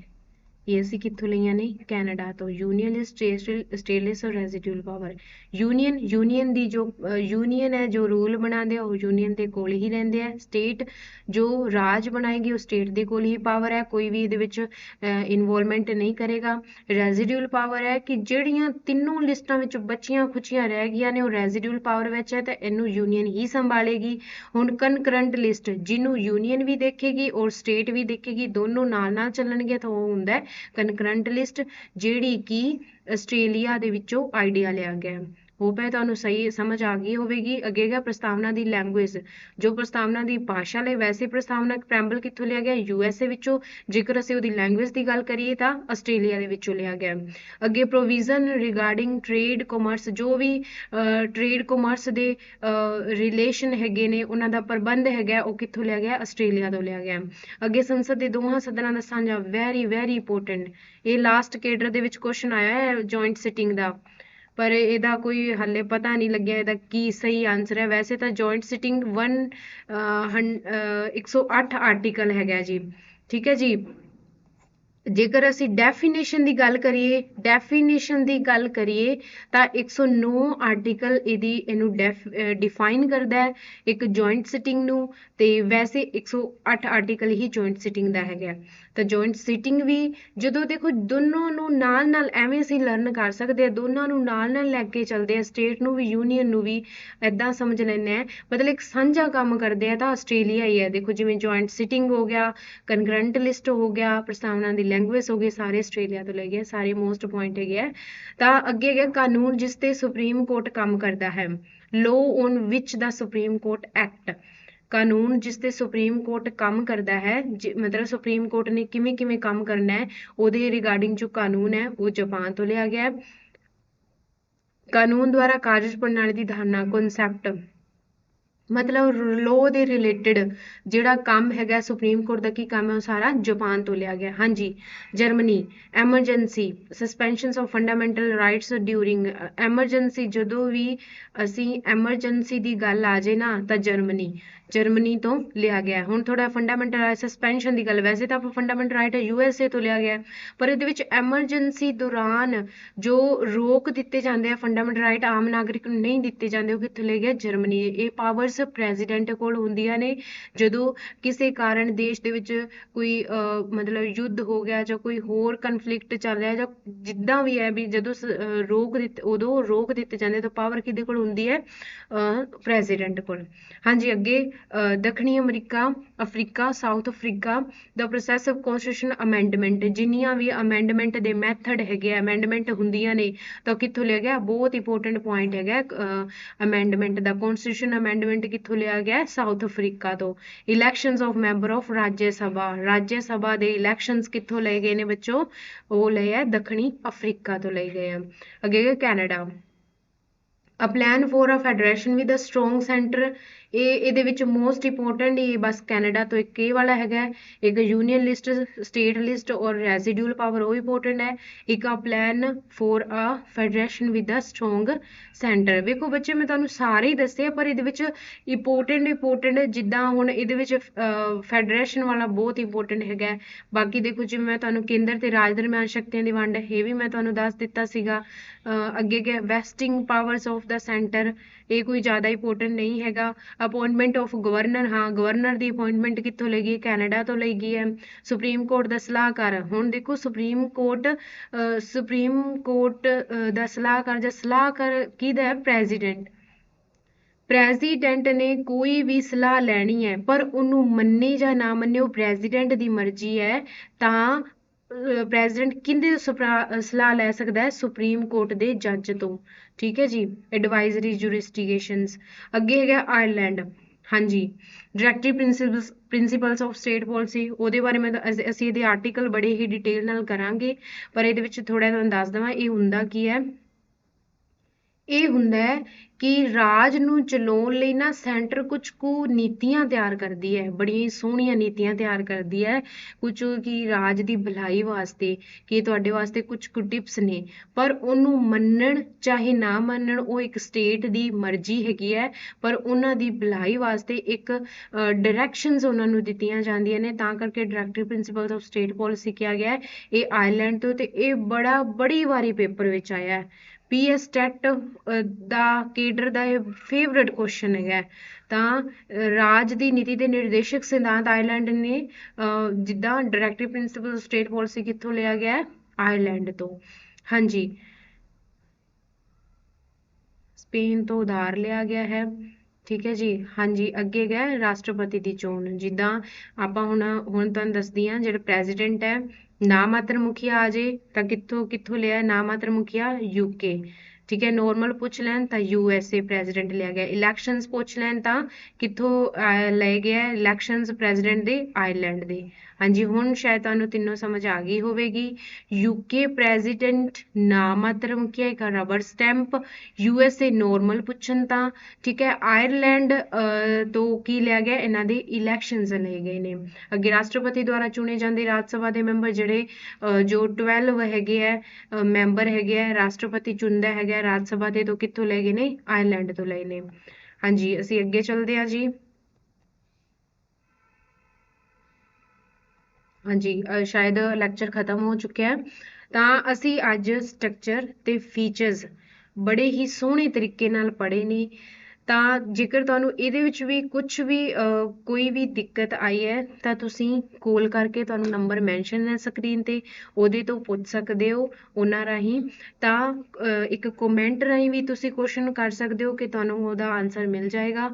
Thank you so much. ਕੱਲ ਅਸੀਂ ਪ੍ਰੈਂਬਲ ਕਰਾਂਗੇ, ਨੈਕਸਟ ਲੈਕਚਰ ਲੈ ਕੇ ਆ ਰਹੇ ਹਾਂ, ਤਾਂ ਤੁਸੀਂ ਸਾਰੇ ਹੀ ਇਸ ਨੂੰ ਦੁਬਾਰਾ ਤੋਂ ਲਿਖ ਲੈਣਾ, ਰੀਡਿੰਗ ਕਰ ਲੈਣਾ। ਤਾਂ ਕੋਈ ਵੀ ਦਿੱਕਤ ਹੁੰਦੀ ਹੈ ਬੱਚੋ ਤਾਂ ਤੁਸੀਂ ਦੱਸ ਦਿਓ ਜੀ।